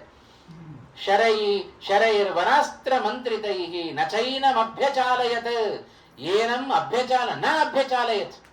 ಒಂದು ಇಂಚು ಕೂಡ ಹನುಮಂತನನ್ನ ಆ ಕಡೆ ಈ ಕಡೆ ಅಲುಗಾಡಿಸ್ಲಿಕ್ಕಾಗಲಿಲ್ಲ ಆ ಯಾವ ರಾಕ್ಷಸರಿಗೂ ಕೂಡ. ಅಂಥ ಅನುಪಮವಾದ ಪರಾಕ್ರಮಿ ಅವ ಹನುಮಂತ ಅನ್ನೋದನ್ನ ನಾವು ಕಾಣಬಹುದು. ಸಮಂಡ ಮಧ್ಯಗಾಸುತಂ ಸಮೀಕ್ಷ್ಯ ರಾವಣೋಪಮಂ ಸಮೀಕ್ಷ್ಯ. ರಾವಣೋಪಮ ಅಂದ್ರೆ ರಾವಣನಿಗೆ ಸದೃಶನಾದ ಈ ಅಕ್ಷಕುಮಾರನನ್ನ ಕಂಡು ಹನುಮಂತ ಏನು ಮಾಡುತ್ತಾ ಇದ್ದಾನೆ, ಆಲೋಚನೆ ಮಾಡಿದ. ಇವನನ್ನು ಸಂಹಾರ ಮಾಡಬೇಕೋ ಬಿಡಬೇಕೋ ಯೋಚನೆ ಮಾಡ್ತಾ ಇದ್ದಾನೆ. ಸಂಹಾರ ಮಾಡಿ ಬಿಡೋಣ ಅಂತ ಹೇಳಿದ. ಯಾಕೆ ಅಂದ್ರೆ ಮುಂದೆ ರಾವಣನನ್ನ ಸಂಹಾರ ಮಾಡಬೇಕು, ಇಂದ್ರಜಿತುವನ್ನ ಸಂಹಾರ ಮಾಡಬೇಕು. ಇಬ್ಬರನ್ನ ಸಂಹಾರ ಮಾಡ್ಲಿಕ್ಕೆ ಬೇರೆಯವರು ನಿಯುಕ್ತರಾಗಿದ್ದಾರೆ. ರಾವಣನನ್ನ ಸಂಹಾರ ಮಾಡ್ಲಿಕ್ಕೆ ರಾಮಚಂದ್ರ ಇದ್ದಾನೆ, ಇಂದ್ರಜಿತುವನ್ನ ಸಂಹಾರ ಮಾಡ್ಲಿಕ್ಕೆ ಲಕ್ಷ್ಮಣ ಇದ್ದಾನೆ. ಹಾಗಾಗಿ ಲಕ್ಷ್ಮಣನು ಮಹಾಪರಾಕ್ರಮಿ, ಅವನಿಗೂ ಒಂದಿಟ್ಟು ಕ್ರೆಡಿಟ್ ಕೊಡಬೇಕೋ ಬೇಡೋ ನಾವು? ಹಾಗಾಗಿ ಎಲ್ಲ ನಾನೇ ಮಾಡಿ ಮುಗಿಸಿಬಿಟ್ರೆ ಹೇಗೆ? ಅದಕ್ಕೋಸ್ಕರ ರಾವಣನನ್ನ ಕೊಲ್ಲುವ ಸಾಮರ್ಥ್ಯ ನನಗಿದೆ ಅಂತ ಜಗತ್ತಿಗೆ ಗೊತ್ತಾಗಬೇಕು. ಅದಕ್ಕೋಸ್ಕರ ಹನುಮಂತ ಏನು ಮಾಡಿದ, ತತ್ ಸಮಾನ ಪರಾಕ್ರಮಿಯಾದ ಅಕ್ಷಕುಮಾರನನ್ನ ಸಂಹಾರ ಮಾಡಿಬಿಟ್ಟ ಹನುಮಂತ. ಅಕ್ಷಕುಮಾರನನ್ನ ಸಂಹಾರ ಮಾಡಿದ ಮೇಲೆ ರಾವಣನನ್ನ ಸಂಹಾರ ಮಾಡ್ಲಿಕ್ಕೆ ಆಗೋದಿಲ್ಲ ಅಂತಿಲ್ಲ, ಬೇಕಾದಷ್ಟು ಸಾಮರ್ಥ್ಯ ಇದೆ.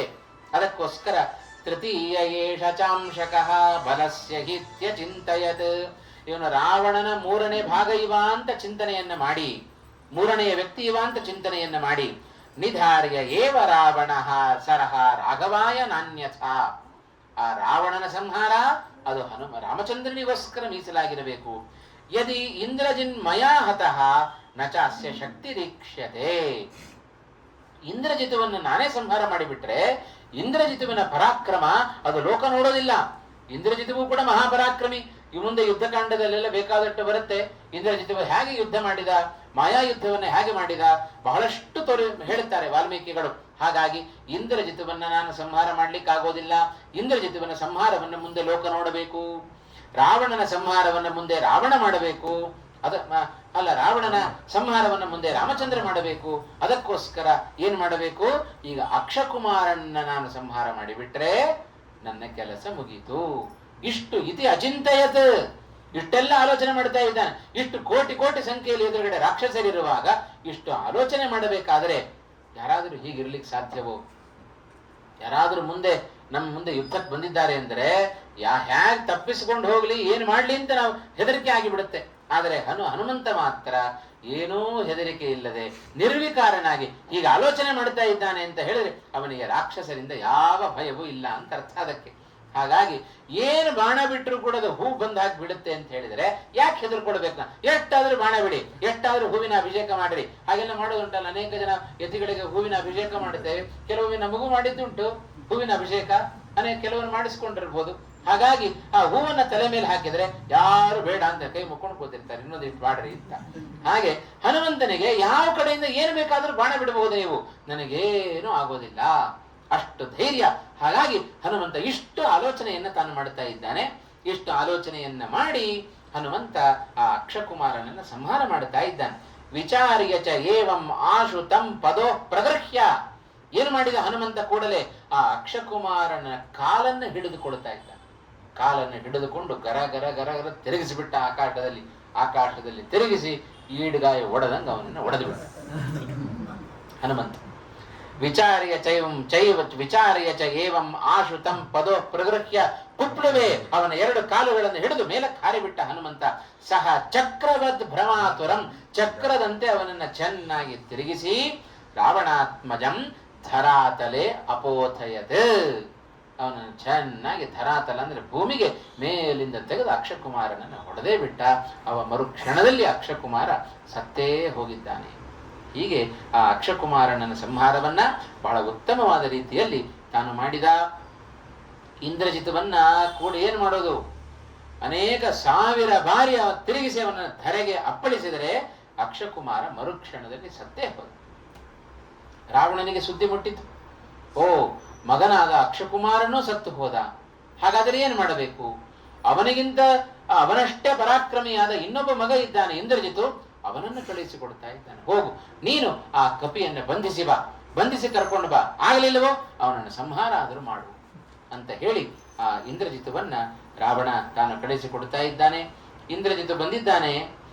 ಅವನು ಕೂಡ ಬರುವಾಗ ಭಾರೀ ಘನಗರ್ಜಿತವಾದ ಮೇಘದಂತೆ ಶಬ್ದ ಮಾಡಿಕೊಂಡು ಬರ್ತಾ ಇದ್ದಾನೆ. ಭಾರಿ ತುಂಬಾ ಕಪ್ಪಾದ ಮೋಡ ಇದ್ದು ಬಿಟ್ರೆ ಅದು ಭಾರಿ ಶಬ್ದ ಮಾಡುತ್ತಾ ಇರುತ್ತೆ. ಏನು ಗುಡುಗು ಸಿಡ್ಲು ಎಲ್ಲ ಭಾರಿ ಬರ್ತಾ ಇರುತ್ತೆ. ಅದರಂತೆ ಶಬ್ದ ಮಾಡಿಕೊಂಡು ಬರ್ತಾ ಇದ್ದಾನೆ ಆ ಇಂದ್ರಜಿತ್.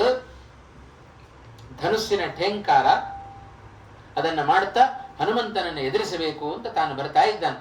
ಅಥ ಇಂದ್ರಜಿನ್ ಮಹಾಶರೈ ವರಾಸ್ತ್ರ ಸಂಪ್ರಯೋಜಿತೈ ಕತಕ್ಷವಾನರೋತ್ತಮಂ ನ ಚಾಶಕದ್ವಿಚಾಲನೆ. ಇಂದ್ರಜಿತು ಬಂದಿದ್ದಾನೆ. ಅವನು ಬೇಕಾದಷ್ಟು ಭಾರಿ ಬಾಣಗಳನ್ನೆಲ್ಲ ಬಿಟ್ಟಿದ್ದಾನೆ. ಆದರೂ ಕೂಡ ವಿಚಾಲನೆ, ಆ ಹನುಮಂತನನ್ನ ಅಲುಗಾಡಿಸಲಿಕ್ಕೆ ಇಂದ್ರಜಿತಗೂ ಕೂಡ ಸಮರ್ಥನಾಗಲಿಲ್ಲ. ಅಷ್ಟು ಗಟ್ಟಿಗ ಹನುಮಂತ, ಭಾರೀ ಪರಾಕ್ರಮಿ. ಯಾರೂ ಕೂಡ ದೈಹಿಕವಾಗಿ ಮಾನಸಿಕವಾಗಿ ಹನುಮಂತನನ್ನ ಎದುರಿಸಲಿಕ್ಕೆ ಸಾಧ್ಯವೇ ಇಲ್ಲ. ಅಂಥ ಉತ್ತಮವಾದ ಮಹಾಪರಾಕ್ರಮಿ ಅಂತ ಕರೆಸಿಕೊಂಡ ಆ ಇಂದ್ರಜಿತವು ಕೂಡ ಏನ್ ಮಾಡಬೇಕು ಅಂತ ಗೊತ್ತಾಗಲಿಲ್ಲ.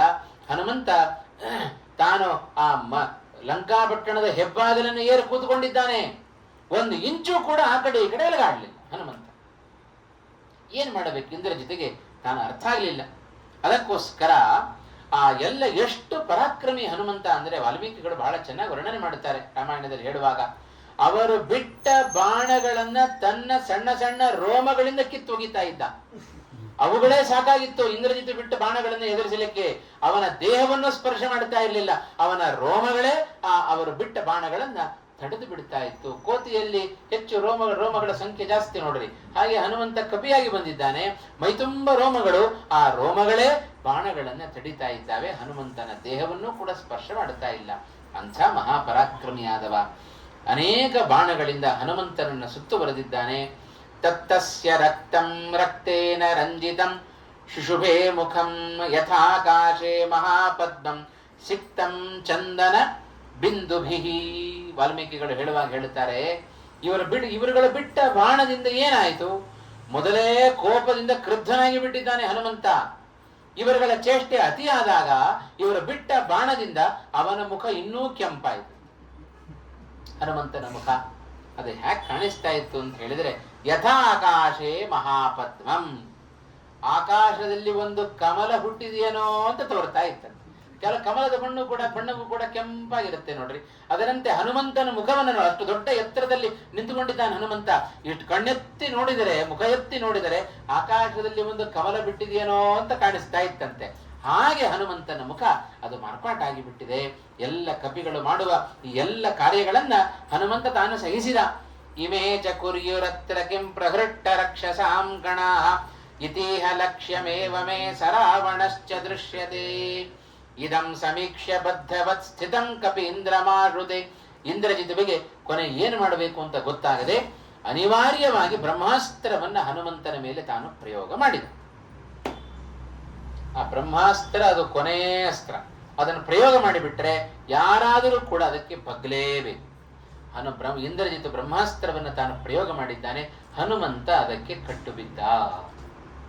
ಯಾಕೆ ಹನುಮಂತ ಕಟ್ಟು ಬೀಳ್ತಾ ಇದ್ದಾನೆ ಬ್ರಹ್ಮಾಸ್ತ್ರಕ್ಕೆ ಅಂದರೆ, ಸತ್ಯಧರ್ಮ ತೀರ್ಥರು ವ್ಯಾಖ್ಯಾನದಲ್ಲಿ ಬರೆಯುವಾಗ ಸುಂದರವಾಗಿ ಬರೀತಾರೆ. 2 ಕಾರಣಗಳನ್ನು ಕೊಡ್ತಾರೆ. ಶ್ರೀಮದ್ ಆಚಾರ್ಯರು ಅದನ್ನು ಉಲ್ಲೇಖ ಮಾಡಿದರು. ಒಂದು ಬಂದ ಉದ್ದೇಶ ರಾಮಚಂದ್ರನ ಅಭಿಪ್ರಾಯವನ್ನ, ಮಾನಸಿಕವಾದ ಅಭಿಪ್ರಾಯವನ್ನ ಅರ್ಥ ಮಾಡಿಕೊಂಡ ವ್ಯಕ್ತಿ ಅವ ಹನುಮಂತ. ಹಾಗಾಗಿ ರಾಮನ ಕೆಲಸ ಇನ್ನೂ ಪೂರ್ಣ ಆಗಿಲ್ಲ, ನಾನಿನ್ನೂ ರಾವಣನ ಭೇಟಿಯಾಗಬೇಕು, ನಾನು ಈ ಬ್ರಹ್ಮಾಸ್ತ್ರಕ್ಕೆ ಕಟ್ಟು ಬಿದ್ದರೆ ಮಾತ್ರ ರಾವಣನನ್ನ ಭೇಟಿಯಾಗಲಿಕ್ಕೆ ಸಾಧ್ಯ ಅಂತ ತಿಳಿದು ಹನುಮಂತ ತಾನು ಕಟ್ಟು ಬಿದ್ದ. ಬ್ರಹ್ಮಾಸ್ತ್ರ ಶ್ರೀಮದಾಚಾರ್ಯ ಒಳ್ಳೆ ನಿರ್ಣಯ ಕೊಡ್ತಾ ಇದ್ದಾರೆ. ಅಥ ಪ್ರಗೃಹ್ಯ ತಂ ಕಪಿಂ ಸಮೀಪಮಾನಯಂಶ್ಚತೆ ನಿಶಾಚರೇಶ್ವರಸ್ಯ ತಂ ಪ್ರಪೃಷ್ಟವಾಂಶ್ಚ ರಾವಣಃ ಇದಂ ಸಮೀಕ್ಷ್ಯ ಬದ್ಧವತ್ ಸ್ಥಿತಂ ಕಪೀಂದ್ರಮಾಶುತೆ ಬಬಂಧುರನ್ಯ ಪಾಶಕೈಃ ಜಗಾಮ ಚಾಸ್ತ್ರಮಸ್ಯ ತತ್. ಯಾವಾಗ ಈ ಒಂದು ಬಾಣ ಬ್ರಹ್ಮಾಸ್ತ್ರಕ್ಕೆ ಹನುಮಂತ ತಾನು ಕಟ್ಟು ಬಿದ್ದನೋ 2 ಕಾರಣ. ಒಂದು, ರಾವಣನ ಭೇಟಿ ಆಗ್ಬೇಕು. ಈ ಕಟ್ಟು ಬಿದ್ದರೆ ರಾವಣನ ಬಳಿ ಇವರೆಲ್ಲ ಕರ್ಕೊಂಡು ಹೋಗ್ತಾರೆ. ಅದಕ್ಕೋಸ್ಕರ ನಾನು ಕಟ್ಟು ಬೀಳೋಣ ಅಂತ ಹೇಳಿ ಬ್ರಹ್ಮಾಸ್ತ್ರಕ್ಕೆ ಕಟ್ಟು ಬಿದ್ದದ್ದು. 2ನೆಯ ಕಾರಣ, ಬ್ರಹ್ಮಾಸ್ತ್ರಕ್ಕೆ ಗೌರವವನ್ನು ಕೊಡಬೇಕು ಅನ್ನುವ ಉದ್ದೇಶದಿಂದ. ವಾಸ್ತವಿಕವಾಗಿ ಬ್ರಹ್ಮಾಸ್ತ್ರವನ್ನು ಮೀರುವ ಸಾಮರ್ಥ್ಯ ನನಗಿದೆ, ಆದರೂ ಬ್ರಹ್ಮಾಸ್ತ್ರಕ್ಕೆ ಗೌರವವನ್ನು ಕೊಡಬೇಕು ಅನ್ನೋ ಉದ್ದೇಶದಿಂದ ಕೈಕಟ್ಟಿ ಕೂತ ಹನುಮಂತ. ಬ್ರಹ್ಮಾಸ್ತ್ರ ಬಂತು, ಹನುಮಂತನನ್ನ ಬಂಧಿಸಿಬಿಡಿತು. ಎಲ್ಲ ರಾಕ್ಷಸರು ಮೂರ್ಖರು ಏನ್ ಮಾಡಿದ್ರು, ಹನುಮಂತ ಬಂಧನಕ್ಕೆ ಸಿಕ್ಕಿದ್ದಾನೆ ಅಂತ ಹೇಳಿ ಇವನು ಇನ್ನು ಬಿಟ್ಟರೆ ಸಿಕ್ಕೋದಿಲ್ಲ ಅಂತ ಹೇಳಿ ಬೇರೆ ಬೇರೆ ಹಗ್ಗಗಳನ್ನೆಲ್ಲ ತಂದು ಕಟ್ಟಿಬಿಟ್ರಂತೆ ಹನುಮಂತನಿಗೆ. ಬ್ರಹ್ಮಾಸ್ತ್ರಕ್ಕಿಂತ ದೊಡ್ಡ ಬಂಧನ ಉಂಟೇನು? ಅದನ್ನ ಅರಿಯದ ಈ ರಾಕ್ಷಸರು ಬೇರೆ ಬೇರೆ ಹಗ್ಗಗಳನ್ನ ಯಾವಾಗ ತಂದು ಕಟ್ಟಿದರೋ ಬ್ರಹ್ಮಾಸ್ತ್ರಕ್ಕೆ ಅವಮಾನ ಮಾಡಿದಂತೆ ಆಯಿತು. ಆ ಬ್ರಹ್ಮಾಸ್ತ್ರ ಬ್ರಹ್ಮಲೋಕಕ್ಕೆ ಹೊರಟೋಯ್ತು. ಬ್ರಹ್ಮಾಸ್ತ್ರ ಅಂತ ಹೇಳಿ ಕಟ್ಟು ಬಿದ್ದದ್ದು ಹನುಮಂತ, ಅದಕ್ಕೆ ಗೌರವ ಕೊಡಬೇಕು ಅಂತ ಹೇಳಿ ಯಾವಾಗ ಆ ಅಸ್ತ್ರ ಹೊರಟು ಹೋಯ್ತೋ, ಕೈ ಕಟ್ಟಿದ ಹನುಮಂತ ಸುಮ್ಮನೆ ಕೈ ಹಿಂಗ ಅಂದಿದ್ರೆ ಸಾಕಾಗ್ತಿತ್ತು, ಎಲ್ಲ ಬಂಧನ ಕಳಚಿ ಹೋಗ್ತಾ ಇತ್ತು, ಎಲ್ಲ ಹಗ್ಗಗಳು ತುಂಡರಿಸಿ ಹೋಗ್ತಾ ಇತ್ತು. ಆದರೂ ಕಟ್ಟು ಬಿದ್ದ ಹನುಮಂತ. ಯಾಕೆ? ಮುಂದೆ ರಾವಣನ ಭೇಟಿಯನ್ನ ಆಗಬೇಕು, ಅದಕ್ಕೋಸ್ಕರ. ಹನುಮಂತನ ಈ ಕ್ರಮವನ್ನು ನೋಡಿದರೆ ಈಗ ನಾವು ಹೇಗೆ, ಈಗಲೂ ಅದೇ ರೀತಿ ನಡೀತಾ ಇದೆ. ಯಾರೋ ದೊಡ್ಡ ಮಿನಿಸ್ಟರ್ ನೋಡಬೇಕಪ್ಪ, PM ನೋ CM ನೋ ನೋಡಬೇಕು ಅಂದ್ರೆ ಸುಮ್ಮನೆ ಹಾಗೆ ಹೋದರೆ ಬಿಟ್ಟು ಬಿಡ್ತಾರಾ? ಅಲ್ಲಿ ಹೋಗಿ ಕೂತ್ಕೊಂಡು ಸತ್ಯಾಗ್ರಹ ಮಾಡ್ಬೇಕು ನಾವು, ಹಾಗಾದ್ರೆ ಅವರೇ ಬರ್ತಾರೆ ನಮ್ಮನ್ನು ನೋಡ್ಲಿಕ್ಕೆ ಅಂತ. ಹಾಗೆ ಈ ಒಂದು ನೀತಿಯನ್ನ ಹನುಮಂತ ಆಗ್ಲೇ ತೋರಿಸಿಕೊಟ್ಟಿದ್ದಾನೆ. ಸುಮ್ಮನೆ ಯಾಕೆ ಇಷ್ಟೆಲ್ಲ ಹನುಮಂತ ಗಲಾಟೆ ಮಾಡಿದ ಅಂದ್ರೆ, ಗಲಾಟೆ ಮಾಡದೇ ಇದ್ರೆ ರಾವಣನ ಬಳಿಗೆ ಹೋಗ್ಲಿಕ್ಕೆ ಆಗೋದಿಲ್ಲ, ಅದಕ್ಕೋಸ್ಕರ ಗಲಾಟೆ ಮಾಡಿ ರಾವಣನ ಬಳಿಗೆ ಹೋಗ್ತಾ ಇದ್ದಾನೆ ಹನುಮಂತ. ಹಾಗಾಗಿ ಈ ಒಂದು ಹಿನ್ನೆಲೆಯಲ್ಲಿ ಕಟ್ಟು ಬಿದ್ದವ ಹನುಮಂತ. ಆದರೆ ಜಗಾಮಚ ಅಸ್ತ್ರಂ, ಆ ಬ್ರಹ್ಮಾಸ್ತ್ರ ಯಾವಾಗ ಅವಮಾನ ಮಾಡಿದರೋ ಬ್ರಹ್ಮಲೋಕಕ್ಕೆ ಹೊರಟೋಯ್ತು. ಹಾಗಾಗಿಯೇ ಮುಂದೆ ಯುದ್ಧದಲ್ಲಿ ಇಂದ್ರಜಿತ್ ಬ್ರಹ್ಮಾಸ್ತ್ರವನ್ನ ಪ್ರಯೋಗ ಮಾಡಬೇಕು ಅಂತಾದಾಗ ಇಂದ್ರಜಿತ್ಗೆ ಪ್ರಯೋಗ ಮಾಡ್ಲಿಕ್ಕೆ ಆಗಲಿಲ್ಲ. ಈಗ ಬಿಟ್ಟು ಅವಮಾನ ಮಾಡಿ ಆ ಬ್ರಹ್ಮಾಸ್ತ್ರವನ್ನ ಕಳಿಸ್ಕೊಟ್ಬಿಟ್ಟಿದ್ದಾನೆ ಇಂದ್ರಜಿತ್. ಆದ್ದರಿಂದ ಯುದ್ಧದಲ್ಲಿ ಅವನಿಗೆ ಮತ್ತೊಮ್ಮೆ ಬ್ರಹ್ಮಾಸ್ತ್ರ ಪ್ರಯೋಗ ಮಾಡ್ಲಿಕ್ಕೆ ಆಗಲಿಲ್ಲ. ಅಥ ಇಂದ್ರಜಿನ್ ಮಹಾಶರೈಹಿ ತತಕ್ಷ ವಾನರೋತ್ತಮಂ. ಇಷ್ಟೆಲ್ಲ ಬಬಂಧುರನ್ಯಪಾಶಕೈಹಿ ಜಗಾಮಚ ಅಸ್ತ್ರಂ ಅಸ್ಯ ತತ್. ಯಾವಾಗ ಹನುಮಂತನನ್ನ ಬಂಧಿಸಿ ಬಂಧನಕ್ಕೆ ಸಿಕ್ಕಿದ್ದಾನಿವ ಅಂತ ಹೇಳಿ ರಾವಣನ ಬಳಿಗೆ ಕರ್ಕೊಂಡು ಬರ್ತಾ ಇದ್ದಾರೆ. ರಾವಣನ ಬಳಿ ಕರ್ಕೊಂಡು ಬಂದು ನಿಲ್ಲಿಸಿದ್ರು. ರಾವಣ ಕೂಡಲೇ ಕೇಳ್ತಾ ಇದ್ದಾನೆ. ರಾವಣನಿಗೂ ಬಹಳ ಗಾಬರಿ ಆಗಿತ್ತು. ಯಾರಿದು ಕಪಿ, ಇಷ್ಟೆಲ್ಲ ಗಲಾಟೆ ಮಾಡ್ತಾ ಇದೆ, ಅಕ್ಷಕುಮಾರನನ್ನು ಸಂಹಾರ ಮಾಡುವುದಂದ್ರೆ ಏನರ್ಥ? ನನ್ನನ್ನು ಸಂಹಾರ ಮಾಡಿದ ಅಂತಲೇ ಅರ್ಥ. ಸಮಾನವಾದ ಪರಾಕ್ರಮಿಯಾದ ಮತ್ತೊಬ್ಬ ವ್ಯಕ್ತಿಯನ್ನು ಸಂಹಾರ ಮಾಡಿದ್ದಾನೆ ಅಂತ ಹೇಳಿದರೆ ಇದು ಸಾಧಾರಣವಾದ ಕಪಿ ಅಲ್ಲ ಇದು ಅಂತ ತೀರ್ಮಾನವನ್ನ ಮಾಡಿದ ಆ ರಾವಣ. ಅವನಿಗೂ ನೋಡುವ ಕುತೂಹಲ ಇತ್ತು. ಹನುಮಂತನನ್ನು ಎದುರುಗಡೆ ಕರ್ಕೊಂಡು ಬಂದು ನಿಲ್ಲಿಸಿದ್ದಾರೆ. ಕೂಡಲೇ ರಾವಣ ಕೇಳಿದ, ಕಪೇ ಕುತೋಸಿ ಕಸ್ಯವಾ ಕಿಮರ್ಥಮೀದೃಶಂ ಕೃತಂ. ರಾವಣ ಕೇಳಿದ, ಕಪೇ ಕುತಹಸಿ, ಎಲ್ಲಿಂದ ಬಂದಿಯಪ್ಪ ನೀನು ಅಂತ ಕೇಳ್ತಾ ಇದ್ದಾನೆ. ಯಾರು ನೀನು, ಎಲ್ಲಿಂದ ಬಂದಿ, ಯಾಕೆ ಬಂದಿದ್ದಿ, ಯಾಕೆ ಇಷ್ಟೆಲ್ಲ ಧ್ವಂಸ ಮಾಡ್ತಾ ಇದ್ದೀನಿ ನನ್ನ ಲಂಕಾಪಟ್ಟಣವನ್ನ, ನನ್ನ ಸೈನ್ಯವನ್ನ ಯಾಕೆ ಹಾಳು ಮಾಡಿದಿ, ನಾನಾ ರೀತಿಯಾದ ಪ್ರಶ್ನೆಗಳನ್ನೆಲ್ಲ ಹೇಳ್ತಾ ಇದ್ದಾನೆ ರಾವಣ. ಎಲ್ಲ ರಾವಣನ ಮಾತುಗಳನ್ನ ಕೇಳಿದ ಹನುಮಂತ, ಕಪಿ ಯಾರು ನೀನು, ಎಲ್ಲಿಂದ ಬಂದಿದ್ದಿ ಅಂತ ಹೇಳಿದರೆ ಹನುಮಂತ ಕೊಟ್ಟ ಉತ್ತರ ಏನು ಗೊತ್ತೋ, ಬಹಳ ಅದ್ಭುತವಾದ ಉತ್ತರವನ್ನು ಹನುಮಂತ ತಾನು ಕೊಟ್ಟಿದ್ದಾನೆ. ಯಾರು ನೀನು ಅಂತ ಕೇಳಿದರೆ ಎಷ್ಟು ಹೇಳ್ಕೊಳ್ಲಿಕ್ಕೆ ಹನುಮಂತನಿಗೆ ಅವಕಾಶ ಇತ್ತು. ನಾನು ಯಾರು ಅಂತ ಕೇಳ್ತಾ ಇದ್ದೀರೋ, ನಾನಿಂಥವ ಹೊಗಳು ಎಷ್ಟು ಅಹಂಕಾರಕ್ಕೆ ಅವಕಾಶ ಇತ್ತು. ಹನುಮಂತನಿಗೆ ಏನಾದರೂ ಕಡಿಮೆ ಇದೆಯೋ? ಆಕಾಶದೆತ್ತರಕ್ಕೆ ಬೆಳೆದ ಹನುಮಂತ ನಾನು 100 ಯೋಜನ ಸಮುದ್ರವನ್ನ ಹಾರಿ ಬಂದೆ. ಹಾರುವಾಗ ನಿನ್ನ ಸೇವಕರಾದ ಸಿಂಹಿಕೆಯನ್ನ ಲಂಕಿಣಿಯನ್ನ ಗೆದ್ದು ಒಬ್ಬಳನ್ನ ಸಂಹಾರ ಮಾಡಿ ಒಬ್ಬಳನ್ನ ಗೆದ್ದು ಅಶೋಕವನವನ್ನೆಲ್ಲ ಧ್ವಂಸ ಮಾಡಿ ನಿನ್ನ ಸೈನ್ಯದ 1/3 ಭಾಗದಷ್ಟು ಸೈನ್ಯವನ್ನ ನಾಶ ಮಾಡಿ ನಿನ್ನಷ್ಟೇ ಪರಾಕ್ರಮವುಳ್ಳ ನಿನ್ನ ಮಗನನ್ನ ಕೊಂದು ನಿನ್ನ ಎದುರುಗಡೆ ಬಂದ ಮಹಾವೀರ ನಾನು ಅಂತ ಹೇಳ್ಕೊಳ್ಬೋದಿತ್ತು. ನಮಗೆಲ್ಲ ನಾವು ಹಾಗೆ ಅಲ್ಲಿ ಮಾಡಿದ್ದು ಏನೂ ಇಲ್ಲ ಕೆಲಸ, ಹೊಗಳಿಕೊಳ್ಳೋದು ಮಾತ್ರ ಭಾರಿ ಹೊಗಳಿಕೊಳ್ತಾ ಇರುತ್ತೆ. ಅಹಂಕಾರ ಮಾತ್ರ ಭಾರಿ ಜಾಸ್ತಿ ಇರುತ್ತೆ ನಮಗೆ. ಆದರೆ ಹನುಮಂತನನ್ನು ಪಾಠ ಕಲಿಬೇಕು ನಾವು. ಎಷ್ಟು ಸಾಹಸದ ಕೆಲಸವನ್ನ ಮಾಡಿದ್ದ, ಎಷ್ಟು ಸಾಹಸವಂತ ಅಂತ ಅದಕ್ಕೆ ದಾಸರು ಒಂದು ಪದ್ಯವನ್ನೇ ಮಾಡಿಟ್ಬಿಟ್ರು ಅಂತ. ಹಾಗಿರುವಾಗ ಇಷ್ಟು ಸಾಹಸದ ಕೆಲಸವನ್ನ ಮಾಡಿದ್ರು ಕೂಡ ಹನುಮಂತ ಹೇಳ್ತಾ ಇದ್ದಾನೆ, ಯಾರು ನೀನು ಅಂತ ರಾವಣ ಕೇಳಿದರೆ ಏನು ಹೇಳಬಹುದು? ಏನು ಹೇಳಿದ ಹನುಮಂತ? ಎದೆ ತಟ್ಟಿಕೊಂಡು ಹೇಳ್ತಾ ಇದ್ದಾನೆ, ರಾವಣ ನನ್ನನ್ನು ಯಾರು ಅಂತ ಕೇಳ್ತಾ ಇದ್ದೀಯಲ್ಲ, ದಾಸೋಹಂ ಕೌಸಲೇಂದ್ರಸ್ಯ ರಾಮಸ್ಯ ಅಕ್ಲಿಷ್ಟ ಕರ್ಮಣಃ ರಘುತ್ತಮಸ್ಯ ಮಾರುತಿಂ ಕುಲಕ್ಷಯೇ ತವೇಶ್ವರಂ. ಹನುಮಂತ ಹೇಳಿದ ಮಾತೇನು ಗೊತ್ತೋ, ಯಾರು ನೀನು ಅಂತ ಕೇಳಿದೆಯಲ್ಲ, ನಾನು ರಾಮನ ದಾಸ ಅಂತ ಹೇಳಿಕೊಂಡ ವ್ಯಕ್ತಿ ಅವ ಹನುಮಂತ. ಒಂದು ಕ್ಷಣ ಆಲೋಚನೆ ಮಾಡಿದ, ನಾನೇನು ಇಷ್ಟೆಲ್ಲ ಸಾಹಸದ ಕೆಲಸವನ್ನ ಮಾಡಿದ್ದೇನೆ, ಇಷ್ಟೆಲ್ಲ ಸಾಹಸದ ಕೆಲಸ ರಾಮನ ದಾಸ್ಯದ ಎದುರಿಗೆ ಅದು ತೃಣಕ್ಕೆ ಸಮಾನ ಅಂತ ಆಲೋಚನೆ ಮಾಡಿದ ಹನುಮಂತ. ಹಾಗಾಗಿ ಅದೆಲ್ಲ ಕೆಲಸವನ್ನ ಹೇಳಿಕೊಳ್ಳದೆ, ತನ್ನ ಪರಾಕ್ರಮವನ್ನ ತನ್ನ ಪೌರುಷವನ್ನ ಹೇಳಿಕೊಳ್ಳದೆ, ನಾನು ರಾಮನ ದಾಸ ಅಂತ ಎದೆತಟ್ಟಿಕೊಂಡು ಹೇಳಿಕೊಂಡ ವೀರ ಅವ ಹನುಮಂತ. ಇವತ್ತು ನಾವು ದಾಸರು ಅಂತ ಹೇಳಿಕೊಳ್ಳಿಕ್ಕೆ ನಾವು ನಾಚಿಕೆ ಪಡುತ್ತೇವೆ. ದಾಸರು ಅಂತ ಹೇಳಿಕೊಳ್ಳಿಕ್ಕೆ ನಾಚಿಕೆ. ದಾಸರು ಅಂತ ಹೇಳಿಕೊಂಡ್ರು ಕೂಡ ಕಾಲಿಗೆ ಗೆಜ್ಜೆ ಕಟ್ಟಿ ಕೈಯಲ್ಲಿ ತಾಳ ಹಿಡಿದು ಬೀದಿಯಲ್ಲಿ ಇಳಿತೇವೋ? ಇಳಿಯೋದಿಲ್ಲ ನಾವು. ದಾಸರು ಅಂತ ಹೇಳಿಕೊಳ್ಳಿಕ್ಕೆ ಇವತ್ತು ನಾಚಿಕೆ ಪಡುತ್ತೇವೆ ನಾವು. ಆದರೆ ಹನುಮಂತ ಹೇಳಿಕೊಂಡ ಮಹಾಬಲಶಾಲಿಯಾದರೂ ಮಹಾಜ್ಞಾನಿಯಾದರೂ ಕೂಡ ರಾಮನ ದಾಸನಾನು ಅಂತ ಹೇಳಿಕೊಳ್ಳಬೇಕಾದರೆ ಹನುಮಂತನ ಸ್ವಾಮಿ ನಿಷ್ಠೆ ಎಷ್ಟಿದೆ ಅನ್ನೋದನ್ನು ನಾವು ಗಮನಿಸಬೇಕು. ಇದೆಲ್ಲ ನಾವು ಸುಂದರಕಾಂಡವನ್ನ, ಅದರಲ್ಲಿಯೂ ಹನುಮಂತನ ಪಾತ್ರದ ಚಿತ್ರಣವನ್ನ ನಾವು ನೋಡ್ತಾ ಇದ್ದೇವೆ ಅಂತ ಹೇಳಿದರೆ ಹನುಮಂತನ ಒಂದೊಂದು ಗುಣವನ್ನ ನಾವು ನಮ್ಮಲ್ಲಿ ಅಳವಡಿಸಿಕೊಡ್ತಾ ಹೋಗಬೇಕು. ಎಂದಿಗೂ ಕೂಡ ನಾವು ಸರ್ವಥಾ ಅಹಂಕಾರ ಪಡಬಾರದು. ಇದೆಲ್ಲ ಸುಂದರಕಾಂಡದ ಮೂಲಕ ಕೊನೆಗೆ ಒಂದು 3 ಸಂದೇಶಗಳನ್ನು ಹೇಳುತ್ತೇನೆ. ಅಂತೂ ಹನುಮಂತ ಮಾಡಿದ್ದು ಇದೇ ಕೆಲಸ. ಹಾಗಾಗಿ ರಾಮನ ದಾಸ ನಾನು. ಯಾತಕ್ಕೋಸ್ಕರ ಬಂದಿದ್ದೇನು ಗೊತ್ತೋ? ನಿನ್ನ ಕುಲವನ್ನ ನಾಶ ಮಾಡಬೇಕು ಅಂತಲೇ ಬಂದವ ನಾನು ಅಂತ ಹೇಳಿಬಿಟ್ಟ. ಏನ್ ನೋಡ್ರಿ, ಹನುಮಂತ ಹಿಂದೆ ಸೀತೆಯ ಬಳಿಗೆ ಇದೇ ಮಾತನ್ನು ಹೇಳಿದ್ದ.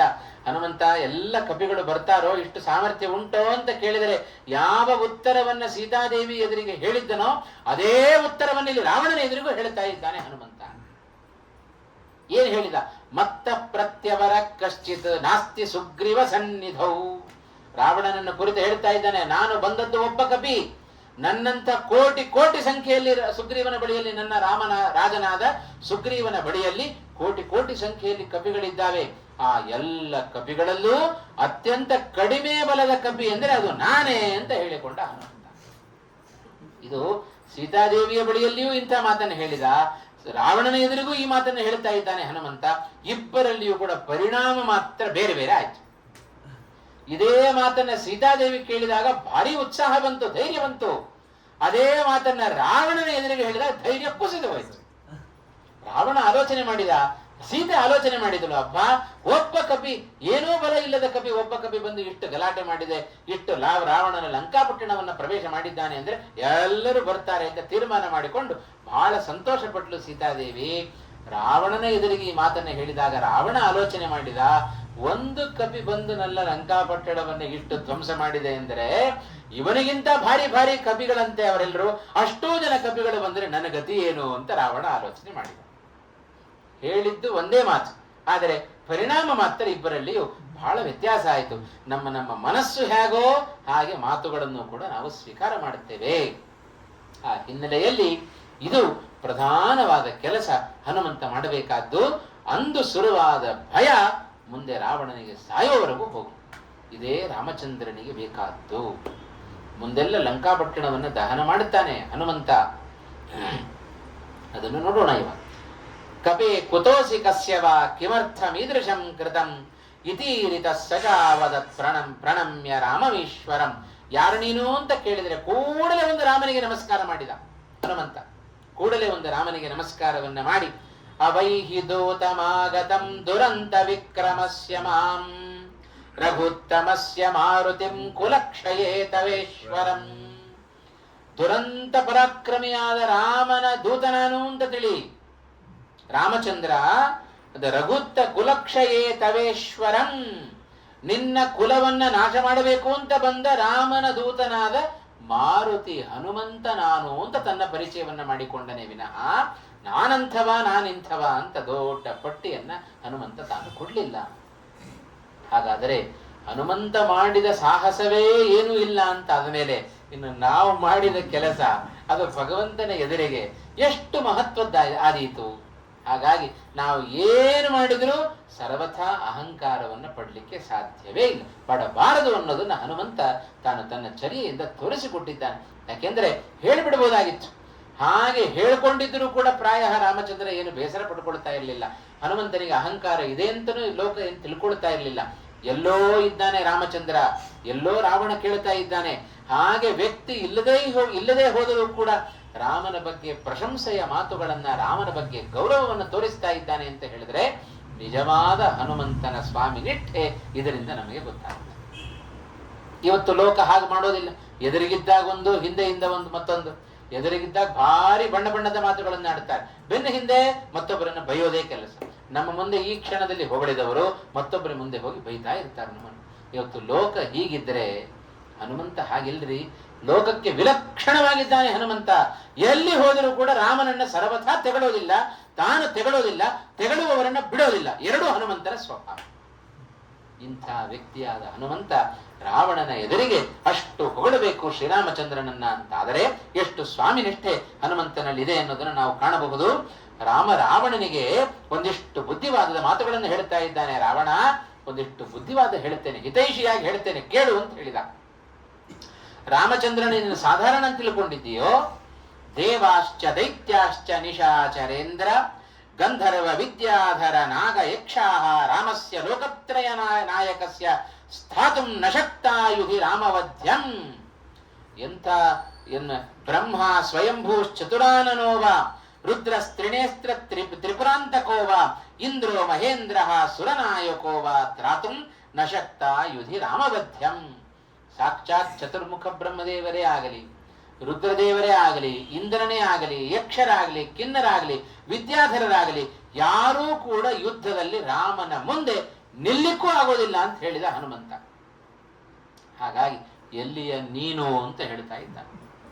ಏನು ಮಾಡಬೇಕು ಹಾಗಾದ್ರೆ? ಶ್ರೀಮದ್ ಆಚಾರ್ಯರ ಮಾತಿನ ಪ್ರಕಾರ ನೋಡೋದಾದರೆ, ನಚೇತ್ ಪ್ರದಾಸ್ಯಸಿ ತ್ವರನ್ ರಘುತ್ತಮ ಪ್ರಿಯಾಂ ತದಾ ಸಪುತ್ರ ಮಿತ್ರ ಬಾಂಧವ ವಿನಾಶಂ ಆಶು ಯಾಸ್ಯಸಿ. ಹನುಮಂತ ಒಂದು ಮಾತು ಹೇಳ್ತಾ ಇದ್ದಾನೆ. ರಾವಣ, ಹಿತೈಷಿಯಾಗಿ ಹೇಳ್ತಾ ಇದ್ದೇನಪ್ಪ, ಯಾವ ಕೈಯಿಂದ ನೀನು ಸೀತೆಯನ್ನ ಅಪಹರಣ ಮಾಡಿಕೊಂಡು ಬಂದೆಯೋ ಅದೇ ಕೈಗಳಿಂದ ತೆಗೆದುಕೊಂಡು ಹೋಗಿ ರಾಮನಿಗೆ ಒಪ್ಪಿಸಿ ಶರಣಾಗತನಾಗು. ಇಲ್ಲದೆ ಹೋದರೆ ಸಪುತ್ರ ಮಿತ್ರ ಬಾಂಧವ ವಿನಾಶಂ ಯಾಸ್ಯಸಿ. ನಿನ್ನ ಮಕ್ಕಳು, ಹೆಂಡತಿಯರು, ಮೊಮ್ಮಕ್ಕಳು ಎಲ್ಲರ ಸಮೇತವಾಗಿ ನಾಶವಾಗಿ ಹೋಗ್ತೀನಿ ನೀನು ಅಂತ ಹೇಳಿದ ಹನುಮಂತ. ಇದು ಹನುಮಂತ ಹೇಳಿದ ಮಾತಿದು. ಯಾಕೆ ಅಂದ್ರೆ ಒಂದು ಮಾತು ಹೇಳ್ತಾ ಇದ್ದಾನೆ. ಏನೋ ರಾಮಚಂದ್ರನನ್ನ ಅಲ್ಪ ಪರಾಕ್ರಮಿ ಅಂತ ತಿಳ್ಕೊಳ್ಬೇಡ. ರಾವಣ ಇಡೀ ಲೋಕದಲ್ಲಿ ಹೆದರ್ತಾ ಇದ್ದದ್ದು ಇಬ್ಬರಿಗೆ ಮಾತ್ರ. ಒಬ್ಬ ಕಾರ್ತವೀರ್ಯಾರ್ಜುನ, ಮತ್ತೊಬ್ಬ ವಾಲಿ. ಇಬ್ಬರಿಗೆ ಮಾತ್ರ ರಾವಣ ಹೆದರ್ತಾ ಇದ್ದದ್ದು. ಅವನಿಗಿಂತ ಮಹಾಪರಾಕ್ರಮಿಗಳಾದದ್ದು ಇಬ್ಬರು ಮಾತ್ರ ಲೋಕದಲ್ಲಿ. ಮತ್ಯಾರು ರಾವಣನನ್ನು ಗೆಲ್ಲಿಕ್ಕೆ ಸಾಧ್ಯ ಇಲ್ಲ. ರಾಮಚಂದ್ರ ಗೆದ್ದದ್ದು ಹೇಗೆ? ಹನುಮಂತ ಗೆದ್ದದ್ದು ಹೇಗೆ? ಹಾಗಾದ್ರೆ ವಾಲಿ, ಕಾರ್ತವೀರ್ಯಾರ್ಜುನ, ಹನುಮಂತ, ರಾಮಚಂದ್ರ ಎಲ್ಲರೂ ಒಂದೇ ಅಂತ ತೀರ್ಮಾನ ಮಾಡಿಬಿಡೋದು?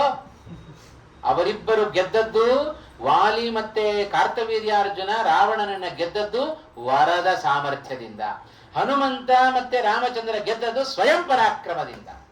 ಹಾಗಾಗಿ ಎಂದೂ ಕೂಡ ಅವರಿಗೂ ಹನುಮಂತನಿಗೂ ರಾಮಚಂದ್ರನಿಗೂ ವ್ಯತ್ಯಾಸ ಹೋಲಿಕೆ ಮಾಡಲಿಕ್ಕೆ ಸಾಧ್ಯವೇ ಇಲ್ಲ. ಹನುಮಂತ ಎಚ್ಚರಿಕೆ ಕೊಡ್ತಾ ಇದ್ದಾನೆ. ನಿನಗಿಂತಲೂ ಮಹಾಪರಾಕ್ರಮಿಯಾದ ವಾಲಿ, ಅವನನ್ನೇ ಸಂಹಾರ ಮಾಡಿದವ ಶ್ರೀರಾಮಚಂದ್ರ. ಹಾಗಾಗಿ ನಿನ್ನನ್ನು ಬಿಡುತ್ತಾನೋ ಆಲೋಚನೆ ಮಾಡು ಅಂತ ಹೇಳಿದ. ವಾಲಿಗೆ ಯಾಕೆ ಹೆದರ್ಕೊಳ್ತಾ ಇದ್ದ ಅಂದ್ರೆ, ಒಂದು ಪ್ರಸಂಗ ನಡೀತು ಉತ್ತರಾಖಂಡದಲ್ಲಿ. ಅದನ್ನು ವಾಲ್ಮೀಕಿಗಳು ಉಲ್ಲೇಖ ಮಾಡುತ್ತಾರೆ. ರಾವಣನದಂತೂ ಹುಚ್ಚುತನ. ಯಾರು ನನಗಿಂತ ಪರಾಕ್ರಮಿಗಳು ಜಗತ್ತಿನಲ್ಲಿ ಇರಬಾರದು. ಯಾರಾದರೂ ಪರಾಕ್ರಮಿಗಳಿದ್ದಾರೆ ಅಂತ ಗೊತ್ತಾದರೆ ಅವರ ಮೇಲೆ ಯುದ್ಧಕ್ಕೆ ಹೋಗೋದು, ಅವರನ್ನು ಸೋಲಿಸುವುದು, ಇದೇ ಅವನ ಕೆಲಸ. ಹಾಗಾಗಿ ಜಗತ್ತಿನಲ್ಲಿ ಯಾವುದ್ಯಾವುದು ಸುಂದರವಾದ ವಸ್ತುಗಳಿದ್ದಾವೆಯೋ ಅದೆಲ್ಲ ನನ್ನ ಲಂಕಾಪಟ್ಟಣದಲ್ಲಿರಬೇಕು ಅನ್ನುವ ಒಂದು ಹುಚ್ಚುತನ. ಹಾಗಾಗಿಯೇ ಸೀತೆಯನ್ನು ಹೊತ್ಕೊಂಡು ಬಂದ ರಾವಣ. ಅತೀ ಸುಂದರನಾದವಳು ನನ್ನ ಲಂಕಾಪಟ್ಟಣದಲ್ಲಿರಲಿ, ನನಗಿಂತ ವಾಲಿ ಪರಾಕ್ರಮಿ ಅಂತೆ, ನೋಡಿ ಬಿಡೋಣ ಅಂತ ವಾಲಿಯ ಬಳಿ ಹೋದ. ಒಮ್ಮೆ ವಾಲಿ ಪ್ರಾತಃ ಕಾಲದಲ್ಲಿ ಒಂದು ಸಮುದ್ರದ ತೀರದಲ್ಲಿ ಕೂತ್ಕೊಂಡು ಪ್ರಾತಃ ಕಾಲದ ಅನೇಕ ಮಾಡುತ್ತಾ ಇದ್ದಾನೆ. ರಾವಣ ಹೋದ, ಕೀಟ್ಲೆ ಕೊಡ್ಲಿಕ್ಕೆ ಶುರು ಮಾಡಿದ ವಾಲಿಗೆ. ಏನ್ ಮಾಡಿದ ವಾಲಿ? ಆ ರಾವಣನನ್ನ ಹಿಡಿದು ತನ್ನ ಕಂಕಳದಲ್ಲಿ ಇಟ್ಕೊಂಡ್ಬಿಟ್ಟ. ಮತ್ತೆ ತನ್ನ ಅನೇಕವನ್ನ ಪ್ರಾರಂಭ ಮಾಡಿದ. ಮಧ್ಯಾಹ್ನ ಕಾಲಕ್ಕೆ ಮತ್ತೊಂದು ಸಮುದ್ರಕ್ಕೆ ಹಾರಿದ ವಾಲಿ, ಅಲ್ಲಿಯೂ ರಾವಣ ಅಲ್ಲೇ ಕೂತ್ಕೊಂಡಿದ್ದಾನೆ. ಸಾಯಂಕಾಲದ ಅನೇಕಕ್ಕೆ ಮತ್ತೊಂದು ಕಡೆ ಹಾರಿದ ವಾಲಿ, ಅಲ್ಲಿಯೂ ರಾವಣ ವಾಲಿಯ ಕಂಕಳಲ್ಲೇ ಕೂತ್ಕೊಂಡಿದ್ದಾನೆ. ಸಾಕಾಗೋಯ್ತು ಸಾಯಂಕಾಲದ ಹೊತ್ತಿಗೆ. ವಾಲಿ, ಇನ್ ಮುಂದೆ ನಿನ್ ಸುದ್ದಿಗೆ ಬರೋದಿಲ್ಲಪ್ಪ, ನನ್ನನ್ನು ಬಿಡುಬಿಡು ಅಂತ ವಾಲಿಯಿಂದ ಪ್ರಾಣ ಭಯದಿಂದ ಬಿಡಿಸ್ಕೊಂಡು ಬಂದವ ರಾವಣ. ಹಾಗಾಗಿ ರಾವಣ ಹೆದರ್ತಾ ಇದ್ದದ್ದು ಒಬ್ಬ ಕಾರ್ತವೀರ್ಯಾರ್ಜುನನಿಗೆ ಮತ್ತು ವಾಲಿಗೆ, ಇಬ್ಬರಿಗೆ ಮಾತ್ರ. ಹನುಮಂತ ಹೇಳ್ತಾ ಇದ್ದಾನೆ, ನಿನಗೇ ತೊಂದರೆ, ನಿನ್ನನ್ನೇ ಆಡಿಸಿದ ಮಹಾಪರಾಕ್ರಮಿ ವಾಲಿ, ಅಂಥವನನ್ನೇ ಕೊಂದ ವ್ಯಕ್ತಿ ಶ್ರೀರಾಮಚಂದ್ರ, ಅಂಥವನ ಪರಾಕ್ರಮದ ಬಗ್ಗೆ ನೀನು ಲಘುವಾದ ಮಾತುಗಳನ್ನು ಆಡ್ತಾ ಇದ್ದೀಯಲ್ಲ ರಾವಣ. ಏನಾದರೂ ಒಂದು ವೇಳೆ ಅವನ ಹೆಂಡತಿಯಾದ ಸೀತೆಯನ್ನು ಒಪ್ಪಿಸಲಿಲ್ಲ ಅಂತಾದರೆ ವಿನಾಶ ಮಾಶು ಯಾಸ್ಯಸಿ, ಮಕ್ಕಳು ಹೆಂಡತಿಯರು ಸಮೇತವಾಗಿ ನಾಶವಾಗಿ ಹೋಗ್ತಿ ನೀನು, ಬಹಳ ಎಚ್ಚರಿಕೆಯಿಂದ ಇರು ಅಂತ ಹನುಮಂತ ಒಂದು ಮಾತು ಹೇಳ್ತಾನೆ. ಅಲ್ಲಪ್ಪ, ಗೊತ್ತಿದ್ದು ನೀನು ಈ ಕೆಲಸ ಮಾಡಿದರೆ ಹೇಗೆ? ಇದು ವಿಷಪೂರಿತವಾದ ಅನ್ನ ಅಂತ ಗೊತ್ತಿದೆ, ವಿಷಪೂರಿತವಾದ ಅನ್ನ ಅಂತ ಗೊತ್ತಿದ್ದು ಅದನ್ನು ತಿಂದರೆ ಉಳಿಯೋದುಂಟೆ. ರಾಮ ಬೆಂಕಿ ಇದ್ದ ಹಾಗೆ, ಬೆಂಕಿಯನ್ನ ಹಗಲು ಮುಟ್ಟಿದ್ರೆ ಮಾತ್ರ ಬೆಂಕಿ ಸುಡುತ್ತೆ, ರಾತ್ರಿ ಮುಟ್ಟಿದ್ರೆ ಸುಡೋದಿಲ್ಲ ಅಂತ ಯಾರು ಮುಟ್ಲಿಕ್ಕೆ ಸಾಧ್ಯವೋ? ಬೆಂಕಿಗೆ ಸುಡೋದು ಅದರ ಗುಣ. ಹಾಗೆ ನೀವು ರಾತ್ರಿ ಮುಟ್ರಿ ಹಗಲು ಮುಟ್ರಿ ಅದು ಸುಡುತ್ತೆ. ಹಾಗೆ ಹೋಗಿ ಬೆಂಕಿಯನ್ನು ಸ್ಪರ್ಶ ಮಾಡ್ತಾ ಇದೆಯಲ್ಲಪ್ಪ, ರಾಮನನ್ನ ಸ್ಪರ್ಶ ಮಾಡ್ತಾ ಇದ್ದಿ ನೀನು, ಅದು ಒಳ್ಳೇದಲ್ಲ, ಸುಟ್ಟು ಹೋಗ್ತಿ ನೀನು, ನಾಶವಾಗಿ ಹೋಗ್ತಿ, ಎಚ್ಚರಿಕೆಯಿಂದ ಇರು ಅಂತ ಇಷ್ಟೆಲ್ಲ ಹನುಮಂತ ಆ ರಾವಣನಿಗೆ ಅನೇಕ ರೀತಿಯಾಗಿರತಕ್ಕಂತಹ ಬುದ್ಧಿವಾದದ ಮಾತುಗಳನ್ನ ಹೇಳಿದರೆ ರಾವಣ ಕೇಳಬೇಕೋ ಬೇಡೋ? ವಿನಾಶಕಾಲೇ ವಿಪರೀತ ಬುದ್ಧಿ ಅಂತ ಹೇಳ್ತಾರೆ. ವಿನಾಶಕಾಲ ಸಮೀಪಿಸಿದಾಗ ಯಾರು ಬುದ್ಧಿವಾದದ ಮಾತುಗಳನ್ನು ಹೇಳಿದ್ರು ನಮ್ಮ ಕಿವಿಗೆ ಹೋಗೋದಿಲ್ಲ, ನಮ್ಮ ಹಠವೇ ಹಠ. ಅದಕ್ಕೋಸ್ಕರ ರಾವಣ ಏನು ಮಾಡಿದ? ಹನುಮಂತನ ಮಾತುಗಳನ್ನ ಕೇಳಿ ಬುದ್ಧಿ ಕಲಿಯಲಿಲ್ಲ, ಸಿಟ್ಟು ಬಂತು ರಾವಣನಿಗೆ. ಇಂಥ ಕಪಿ ನನ್ನೆದುರಿಗೆ ನಿಂತುಕೊಂಡು ಈ ಕಪಿ ಉದ್ದಟತನದ ಮಾತುಗಳನ್ನು ಆಡ್ತಾ ಇದೆಯಲ್ಲ, ಒಬ್ಬರು ನಿಲ್ಲಕ್ಕೆ ನನ್ನ ಎದುರಿಗೆ ಹೆದರ್ತಾರೆ, ಅಂಥದ್ರಲ್ಲಿ ನಿಂತು ನನಗೆ ಉಪದೇಶ ಕೊಡ್ತಾ ಇದ್ದಾನಲ್ಲ ಅಂತ ಹೇಳಿ ಅವನನ್ನ ಕೊಂದು ಬಿಡ್ತೇನೆ ಅಂತ ಹೊರಟ ರಾವಣ. ಕೂಡಲೇ ವಿಭೀಷಣ ತಾನು ಅಡ್ಡ ಬರ್ತಾ ಇದ್ದಾನೆ. ವಿಭೀಷಣ ತಾನು ಅಡ್ಡ ಬಂದು ಹೇಳಿದ, ಕ್ಷಮಸ್ವರೋಷಂ ತ್ಯಜ ರಾಕ್ಷಸೇಂದ್ರ ಪ್ರಸೀದ ಮದ್ವಾಕ್ಯಮಿದಂ ಶೃಣುಷ್ವ ವಧಂ ನ ಕುರ್ವಂತಿ ಪರಾವರಜ್ಞಾದುದಸ್ಯ ಸಂತೋ ವಸುಧಾಧಿಪೇಂದ್ರ. ರಾವಣನಿಗೆ ವಿಭೀಷಣ ಮಧ್ಯದಲ್ಲಿ ಬಂದು ಹೇಳ್ತಾ ಇದ್ದಾನೆ, ರಾವಣ ಸಿಟ್ಟು ಮಾಡಿಕೊಳ್ಳಬೇಡಪ್ಪ, ಸ್ವಲ್ಪ ಶಾಂತನಾಗು. ಇವ ಹನುಮಂತ ದೂತ, ದೂತರನ್ನ ಯಾರು ದೂತರಾಗಿ ಅದಕ್ಕೆ ರಾಯಭಾರಿಗಳಾಗಿ ಎಲ್ಲ ಪಾಕಿಸ್ತಾನದಲ್ಲೂ ರಾಯಭಾರಿಗಳಿದ್ದಾರೆ, ಅವ್ರಿಗೇನಾಗೋದಿಲ್ಲ. ಇಲ್ಲಿಂದ ಹೋದವರೇನಾದ್ರೂ ಅವರಿಗೆ ಅಪಾಯ, ರಾಯಭಾರಿಗಳಿಗೆ ಅಪಾಯ ಆಗೋದಿಲ್ಲ. ದೂತರು ಅಂತ ಯಾರು ಹೋಗಿರ್ತಾರೋ ಅವರನ್ನ ಸಂಹಾರ ಮಾಡಬಾರದು, ಅದು ರಾಜನೀತಿ, ಅದು ಇವತ್ತಿಗೂ ಚಾಲ್ತಿಯಲ್ಲಿ ಉಂಟು ನೋಡ್ರಿ. ವಿಭೀಷಣ ಅವತ್ತಿಗೆ ಹೇಳ್ತಾ ಇದ್ದಾನೆ ರಾವಣನಿಗೆ, ರಾಮನ ದೂತನಾಗಿ ಹನುಮಂತ ಬಂದಿದ್ದಾನೆ, ದೂತರನ್ನ ಕೊಲ್ಲೋದು ನಿಯಮ ಅಲ್ಲ, ನೀತಿ ಅಲ್ಲ, ಹಾಗಾಗಿ ನಿನ್ನ ಕೋಪವನ್ನ ಶಾಂತ ಮಾಡಿಕೋ, ಹನುಮಂತನನ್ನ ಸಂಹಾರ ಮಾಡಬೇಡ ಅಂತ ಮಧ್ಯದಲ್ಲಿ ಪ್ರವೇಶ ಮಾಡಿದ ವಿಭೀಷಣ. ವಿಭೀಷಣ ಸಜ್ಜೀವ. ಹೀಗೆ ಹನುಮಂತ ತಾನು ಲಂಕಾಪುರವನ್ನ ಪ್ರವೇಶ ಮಾಡಿದಾಗ ಹನುಮಂತನಿಗೆ ಸ್ವಾಗತವನ್ನ ಕೋರಿದ, ಸತ್ಕಾರವನ್ನ ಮಾಡಿದ ಏಕೈಕ ವ್ಯಕ್ತಿ ಲಂಕೆಯಲ್ಲಿ ಅಂದ್ರೆ ಅದು ವಿಭೀಷಣ ಮಾತ್ರ. ಹನುಮಂತನ ಪರವಾಗಿ ರಾವಣನ ಎದುರಿಯಲ್ಲಿ ಮಾತನಾಡಿದ ಏಕೈಕ ವ್ಯಕ್ತಿ ಅಂದ್ರೆ ಅವ ವಿಭೀಷಣ ಮಾತ್ರ. ಹಾಗಾಗಿಯೇ ಮುಂದೆ ಯುದ್ಧಕಾಂಡದಲ್ಲಿ ವಿಭೀಷಣ ರಾವಣನ ಪಕ್ಷವನ್ನ ಬಿಟ್ಟು ರಾಮನ ಪಕ್ಷಕ್ಕೆ ಹೋದಾಗ ಹನುಮಂತ ಹೇಳಿಬಿಟ್ಟ, ರಾಮ ವಿಭೀಷಣನನ್ನ ನಿಮ್ಮ ಪಕ್ಷಕ್ಕೆ ಸೇರಿಸ್ಕೊಂಡ್ಬಿಡು ಅಂತ ಹೇಳಿದ್ದು ಇದೇ ಕಾರಣಕ್ಕೋಸ್ಕರ. ವಿಭೀಷಣ ಅವ ಸಜ್ಜೀವ, ರಾಮನ ಭಕ್ತನಾಗಿದ್ದಾನೆ, ಅದಕ್ಕೋಸ್ಕರ ಅವನನ್ನ ನಿನ್ನ ಪಕ್ಷಕ್ಕೆ ಸೇರಿಸಿಕೋ ಅಂತ ಹನುಮಂತ ಹೇಳಿದ್ದು. ಅದು ಹೌದು ಅಂತ ಅನ್ನಿಸ್ತು ರಾವಣನಿಗೆ. ಹಾಗಾಗಿ ಏನು ಮಾಡಿದ, ಹಾಗಾದ್ರೆ ಇವನನ್ನ ಕೊಲ್ಲಬಾರದು ಅಂತ ಹೇಳ್ತಾ ಇದ್ದಾನಲ್ಲ, ಹಾಗಾದ್ರೆ ಒಂದು ಕೆಲಸ ಮಾಡೋಣ ಅಂತ ಹೇಳಿ, ಕಪಿಗಳಿಗೆ ಪ್ರಾಣ ಇರೋದೇ ಬಾಲದ, ಬಾಲ ಕಟ್ ಮಾಡಿಬಿಟ್ರೆ ಕಪಿಗಳು ಸತ್ತೋಗ್ತಾವು, ಕೆಲವೇ ದಿವಸಗಳು ಸತ್ತೋಗ್ತಾವು, ಕಪಿಗಳು ಉಳಿಯೋದಿಲ್ಲ. ಹಾಗಾಗಿ ಇವರನ್ನ ಕೊಲ್ಲಬಾರದಲ್ಲ, ಅದಕ್ಕೋಸ್ಕರ ಬಾಲಕ್ ಬೆಂಕಿ ಹಚ್ಚಿರಿ ಅಂತ ರಾವಣ ತನ್ನ ದೂತರಿಗೆ ಆದೇಶವನ್ನ ಮಾಡಿದ. ಆದರೆ ಹನುಮಂತನಿಗೆ ಏನಾದೀತು, ತನ್ನ ಬಾಲವನ್ನ ಚೆನ್ನಾಗಿ ಬೆಳೆಸ್ತಾ ಇದ್ದಾನೆ. ಹೇಳ್ತಾರಲ್ಲ ಪದ್ಯದಲ್ಲಿ ಹೇಳುವಾಗ, ಊರಿನವರು ಎಲ್ಲಾ ಸ್ತ್ರೀಯರ ಬಟ್ಟೆಗಳನ್ನೆಲ್ಲ ತಗೊಂಡ್ಬಂದು ಕಟ್ಟಿದರೂ ಆ ಹನುಮಂತನ ಬಾಲ ಸಾಕಾಗ್ಲಿಲ್ಲಂತೆ. ಅಂತೂ ಕೊನೆಗೆ ಆ ರಾವಣನ ಮಾತಿನಂತೆ ಚೆನ್ನಾಗಿ ಆ ಬಾಲಕ್ಕೆ ಬಟ್ಟೆಯನ್ನ ಸುತ್ತಿ ಅದಕ್ಕೆ ಬೆಂಕಿಯನ್ನೇ ಕೊಟ್ಟರು. ರಾವಣನ ಉದ್ದೇಶ ಸಜೀವ ದಹನ ಮಾಡಬೇಕು ಅಂತ ಹೊರಟವ ರಾವಣ. ಆದರೆ ದಹನ ಆದದ್ದು ಹನುಮಂತನದ್ದಲ್ಲ, ಲಂಕಾ ಪಟ್ಟಣವೇ ದಹನ ಆಗಿಬಿಟ್ಟು. ಅನೇಕರು ಆಕ್ಷೇಪಣೆ ಮಾಡೋದುಂಟು, ಲಂಕಾ ದಹನವನ್ನ ಹನುಮಂತ ತಾನು ಮಾಡಲಿಲ್ಲ ಅಂತ ಆಕ್ಷೇಪ ಮಾಡೋದುಂಟು. ಅಲ್ರಿ, ಹನುಮಂತ ಏನಾದ್ರೂ ಲಂಕಾ ದಹನ ಮಾಡ್ಲಿಕ್ಕೆ ಸಾಧ್ಯವೋ? ಮಾಡ್ಲಿಕ್ಕೆ ಸಾಧ್ಯ ಇಲ್ಲ. ಯಾಕೆಂದ್ರೆ ಹನುಮಂತ ಬಹಳ ಬುದ್ಧಿವಂತನಾದ ಹನುಮಂತ ಲಂಕಾ ದಹನವನ್ನ ಮಾಡ್ಲಿಕ್ಕೆ ಸಾಧ್ಯ ಇಲ್ಲ. ಯಾಕೆ ಅಂದ್ರೆ ಯುದ್ಧ ಮಾಡ್ಲಿಕ್ಕೆ ಅಂತ ಅವ ತಯಾರಾಗಿದ್ರೆ ಯುದ್ಧ ಅನಿಶ್ಚಿತ, ಜಯ ಅಪಜಯ ಅನಿಶ್ಚಿತ, ಗೆದ್ದೇ ಗೆಲ್ತೇನೆ ಅಂತ ಏನು ಗೊತ್ತು. ಹಾಗೆ ಒಂದು ವೇಳೆ ಸೋತು ಹೋಗ್ಬಿಟ್ಟಿದ್ರೆ ಹನುಮಂತ, ಹಾಗಾಗಿ ಈ ಕೆಲಸವನ್ನ ಸರ್ವಥಾ ಹನುಮಂತ ತಾನು ಮಾಡುತ್ತಾ ಇರಲಿಲ್ಲ. ಹನುಮಂತ ಹಾಗಾಗಿ ಲಂಕಾ ದಹನ ಆಗಿಲ್ಲ, ಇವೆಲ್ಲ ಕಟ್ಟುಕತೆ ಅಂತ ಕೆಲವರೆಲ್ಲ ಆಕ್ಷೇಪ ಮಾಡೋದುಂಟು. ಆದರೆ ಇದು ಕಟ್ಟುಕತೆ ಅಲ್ಲ, ನಿಜವಾಗಲೂ ಲಂಕಾ ದಹನವನ್ನು ಹನುಮಂತ ತಾನು ಮಾಡಿದ್ದಾನೆ. ಯಾಕೆಂದ್ರೆ ನೋಡ್ರಿ, ಹನುಮಂತ ತಾನು ಸಮುದ್ರವನ್ನ ಹಾರಿ ಬರುವಾಗ ಒಂದು ಮಾತನ್ನು ಹೇಳಿದ್ದಾನೆ ಹನುಮಂತ. ಎಲ್ಲ ಕವಿಗಳು ಪಾಪ ಹೆದರ್ಕೊಂಡ್ಬಿಟ್ಟಿದ್ರಲ್ಲ, ಅಯ್ಯೋ ನಮ್ಮ ಪ್ರಾಣ ಉಳಿಸ್ತಾನೋ ಇಲ್ವೋ, ಹನುಮಂತ ಕೆಲಸವನ್ನ ಮಾಡ್ಕೊಂಡ್ ಬರ್ತಾನೋ ಇಲ್ವೋ, ಎಲ್ರಿಗೂ ಹೆದರಿಕೆ ಆಗಿಬಿಟ್ಟಿತ್ತು. ಅವಾಗ ಹನುಮಂತ ಏನ್ ಹೇಳಿದ್ದ ಜ್ಞಾಪಕ ಮಾಡಿಕೊಡ್ರಿ ನೋಡೋಣ. ಎಲ್ಲ ಕವಿಗಳಿಗೆ ಹೇಳಿದ್ದ ಹನುಮಂತ, ಅಕಸ್ಮಾತ್ ಏನಾದರೂ ಸೀತಾದೇವಿ ಸಿಗಲಿಲ್ಲ ಅಂತಾದ್ರೆ ಆ ರಾವಣನ ಸಹಿತವಾಗಿ ಲಂಕಾಪಟ್ಟಣವನ್ನೇ ಹೊತ್ಕೊಂಡ್ಬಂದ್ಬಿಡ್ತೇನೆ ಅಂತಂದಿದ್ದ ಹನುಮಂತ. ಇಡೀ ಲಂಕಾಪಟ್ಟಣವನ್ನೇ ಹೊರುವ ಸಾಮರ್ಥ್ಯ ಇರುವ ಹನುಮಂತನಿಗೆ ಲಂಕಾಪಟ್ಟಣವನ್ನು ಸುಡ್ಲಿಕ್ಕಾಗೋದಿಲ್ಲೇನು? ಹಾಗಾಗಿ ಹನುಮಂತನ ಸಾಮರ್ಥ್ಯದ ಬಗ್ಗೆ ಸಂಶಯ ಪಡೋದು ಬೇಡ. ಹನುಮಂತನಿಗೆ ಸಾಮರ್ಥ್ಯ ಇದೆ, ಇದ್ದದ್ದರಿಂದಲೇ ಲಂಕಾಪಟ್ಟಣವನ್ನು ದಹನ ಮಾಡಿದ್ದಾನೆ. ಈ ಕಥೆ ಅದು ಪ್ರಕ್ಷಿಪ್ತ ಅಲ್ಲ, ನಡೆದ ಕಥೆಯನ್ನೇ ವಾಲ್ಮೀಕಿಗಳು ರಾಮಾಯಣದಲ್ಲಿ ಉಲ್ಲೇಖ ಮಾಡಿದ್ದಾರೆ. ಹನುಮಂತ ತನ್ನ ಹೇಳಿದ ರಾವಣ ಹನುಮಂತನ ಬಾಲಕ್ಕೆ ಬೆಂಕಿ ಹಚ್ಚಿ ಲಂಕಾಪಟ್ಟಣದಲ್ಲಿ ಮೆರವಣಿಗೆ ಮಾಡ್ರಿ ಅಂತಂದ. ಸುಮ್ಮನೆ ಕೂತಿದ್ದಾನಂತೆ ಹನುಮಂತ. ಇಡೀ ಲಂಕಾಪಟ್ಟಣದ ತುಂಬಾ ತೋರಿಸ್ಕೊಂಡು ಬಂದ್ರು. ಹನುಮಂತ ಸುಮ್ಮನೆ ನೋಡ್ತಾ ಇದ್ದಾನೆ. ಯಾಕೆಂದ್ರೆ ಬಹಳ ಚೆನ್ನಾಗಿ ಹೇಳುತ್ತಾರೆ, ಸ್ವಾರಸ್ಯವಾಗಿ ಹೇಳುವಾಗ, ಹನುಮಂತ ಬಾಲಕ್ಕೆ ಬೆಂಕಿ ಹತ್ತಿದ್ರು ಕೂಡ ಸುಮ್ಮನೆ ಆನಂದವಾಗಿ ಅವರು ತಿರುಗಾಡಿಸ್ತಾ ಇದ್ರೆ ವಾಯು ವಿಹಾರ ಮಾಡ್ತಾ ಇದ್ದಾನೆ. ಎಲ್ಲಾ ಕಡೆ ನೋಡ್ತಾ ಇದ್ದಾನೆ. ಲಂಕಾಪಟ್ಟಣದ ಪ್ರತಿಯೊಂದು ರಸ್ತೆ ಕರ್ಕೊಂಡು ಹೋಗ್ತಾ ಇದ್ದಾರೆ. ಎಲ್ಲವನ್ನ ನೋಡಿದ. ಯಾಕೆ ನೋಡ್ತಾ ಇದ್ದಾನೆ ಅಂದ್ರೆ ಎಲ್ಲೆಲ್ಲಿ ಬೆಂಕಿ ಹಚ್ಚಲಿ ಅಂತ ಹನುಮಂತ ಆಲೋಚನೆ ಮಾಡ್ತಾ ಇದ್ದಾನೆ. ನೋಡ್ಕೊಂಡು ಸುಮ್ಮನೆ ಬರ್ತಾ ಇದ್ದಾನೆ. ಎಲ್ಲಿ ಬೆಂಕಿ ಹಚ್ಚಲಿ ಅಂತ. ಯಾವುದು ವಿಭೀಷಣನ ಮನೆ, ಯಾವುದು ಅಶೋಕವನ ಎಲ್ಲಿದೆ, ನಾನು ಏನೇನ್ ಸುಡಬೇಕು ಎಲ್ಲ ಆಲೋಚನೆ ಮಾಡ್ಕೊಂಡು ಬರ್ತಾ ಇದ್ದಾನೆ. ಎಲ್ಲ ನೋಡಿದ್ದು ಮುಗಿತು. ಇವರೆಲ್ಲ ಬಂಧಿಸಿ ಹನುಮಂತನನ್ನ ಕಟ್ಟಿ ಹಾಕಿದ್ದಾರೆ, ಬಾಲಕ್ಕೆ ಬೆಂಕಿ ಹಚ್ಚಿದ್ದಾರೆ. ಒಂದು ಕ್ಷಣದಲ್ಲಿ ಹನುಮಂತ ತನ್ನ ದೇಹವನ್ನ ಕೃಶ ಮಾಡಿಕೊಂಡು ಬಿಟ್ಟ. ಎಲ್ಲ ಬಂಧನ ಸಡಿಲಾಗಿ ಬಿಡ್ತು. ಥಟ್ ಅಂತ ಹೇಳಿ ಮೇಲೆ ಹಾರಿಯೇ ಬಿಟ್ಟ ಹನುಮಂತ. ಹಾರುವುದರ ಮೂಲಕ ಪ್ರಕೋಪಿತಸ್ಯ ತಸ್ಯ ಕಪ್ಪುರಸ್ಥಿತೌ ಕ್ಷಮೋ ಭವೇತ್ ಸುರಾಸುರೋರಗಾದಿಗೆ ಜಗತ್ಯಚಿಂತ್ಯ ಕರ್ಮಣಃ ಇತೀರಿತೆ ವಧೋದ್ಯತಂ ನ್ಯವಾರಯದ್ವಿಭೀಷಣಃ. ಯಾವಾಗ ಹನುಮಂತ ಹೀಗೆ ಉಪದೇಶವನ್ನ ಕೊಡ್ಲಿಕ್ಕೆ ಶುರು ಮಾಡಿದನೋ, ಕೋಪ ಬಂತು, ಅವನನ್ನ ಸಂಹಾರ ಮಾಡಬೇಕು ಅಂತ ಹೋದ. ಆಗ ವಿಭೀಷಣ ನ್ಯವಾರಯತ್. ಒಂದೊಂದು ಮಾತಿನಲ್ಲಿ ಎಷ್ಟು ರಾಮಾಯಣದ ಕಥಾಭಾಗವನ್ನು ಶ್ರೀಮದಾಚಾರ್ಯರು ಸಂಗ್ರಹ ಮಾಡಿದ್ದಾರೆ. ವಿಭೀಷಣ ತಡೆದಿದ್ದಾನೆ.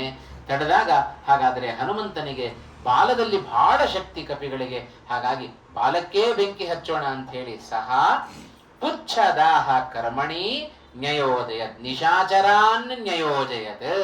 ಹನುಮಂತನ ಬಾಲವನ್ನ ಸುಡುವುದಕ್ಕೋಸ್ಕರ ಆ ಎಲ್ಲ ತನ್ನ ಸೇವಕರನ್ನ ನಿಯೋಜನೆ ಮಾಡ್ತಾ ಇದ್ದಾನೆ ರಾವಣ.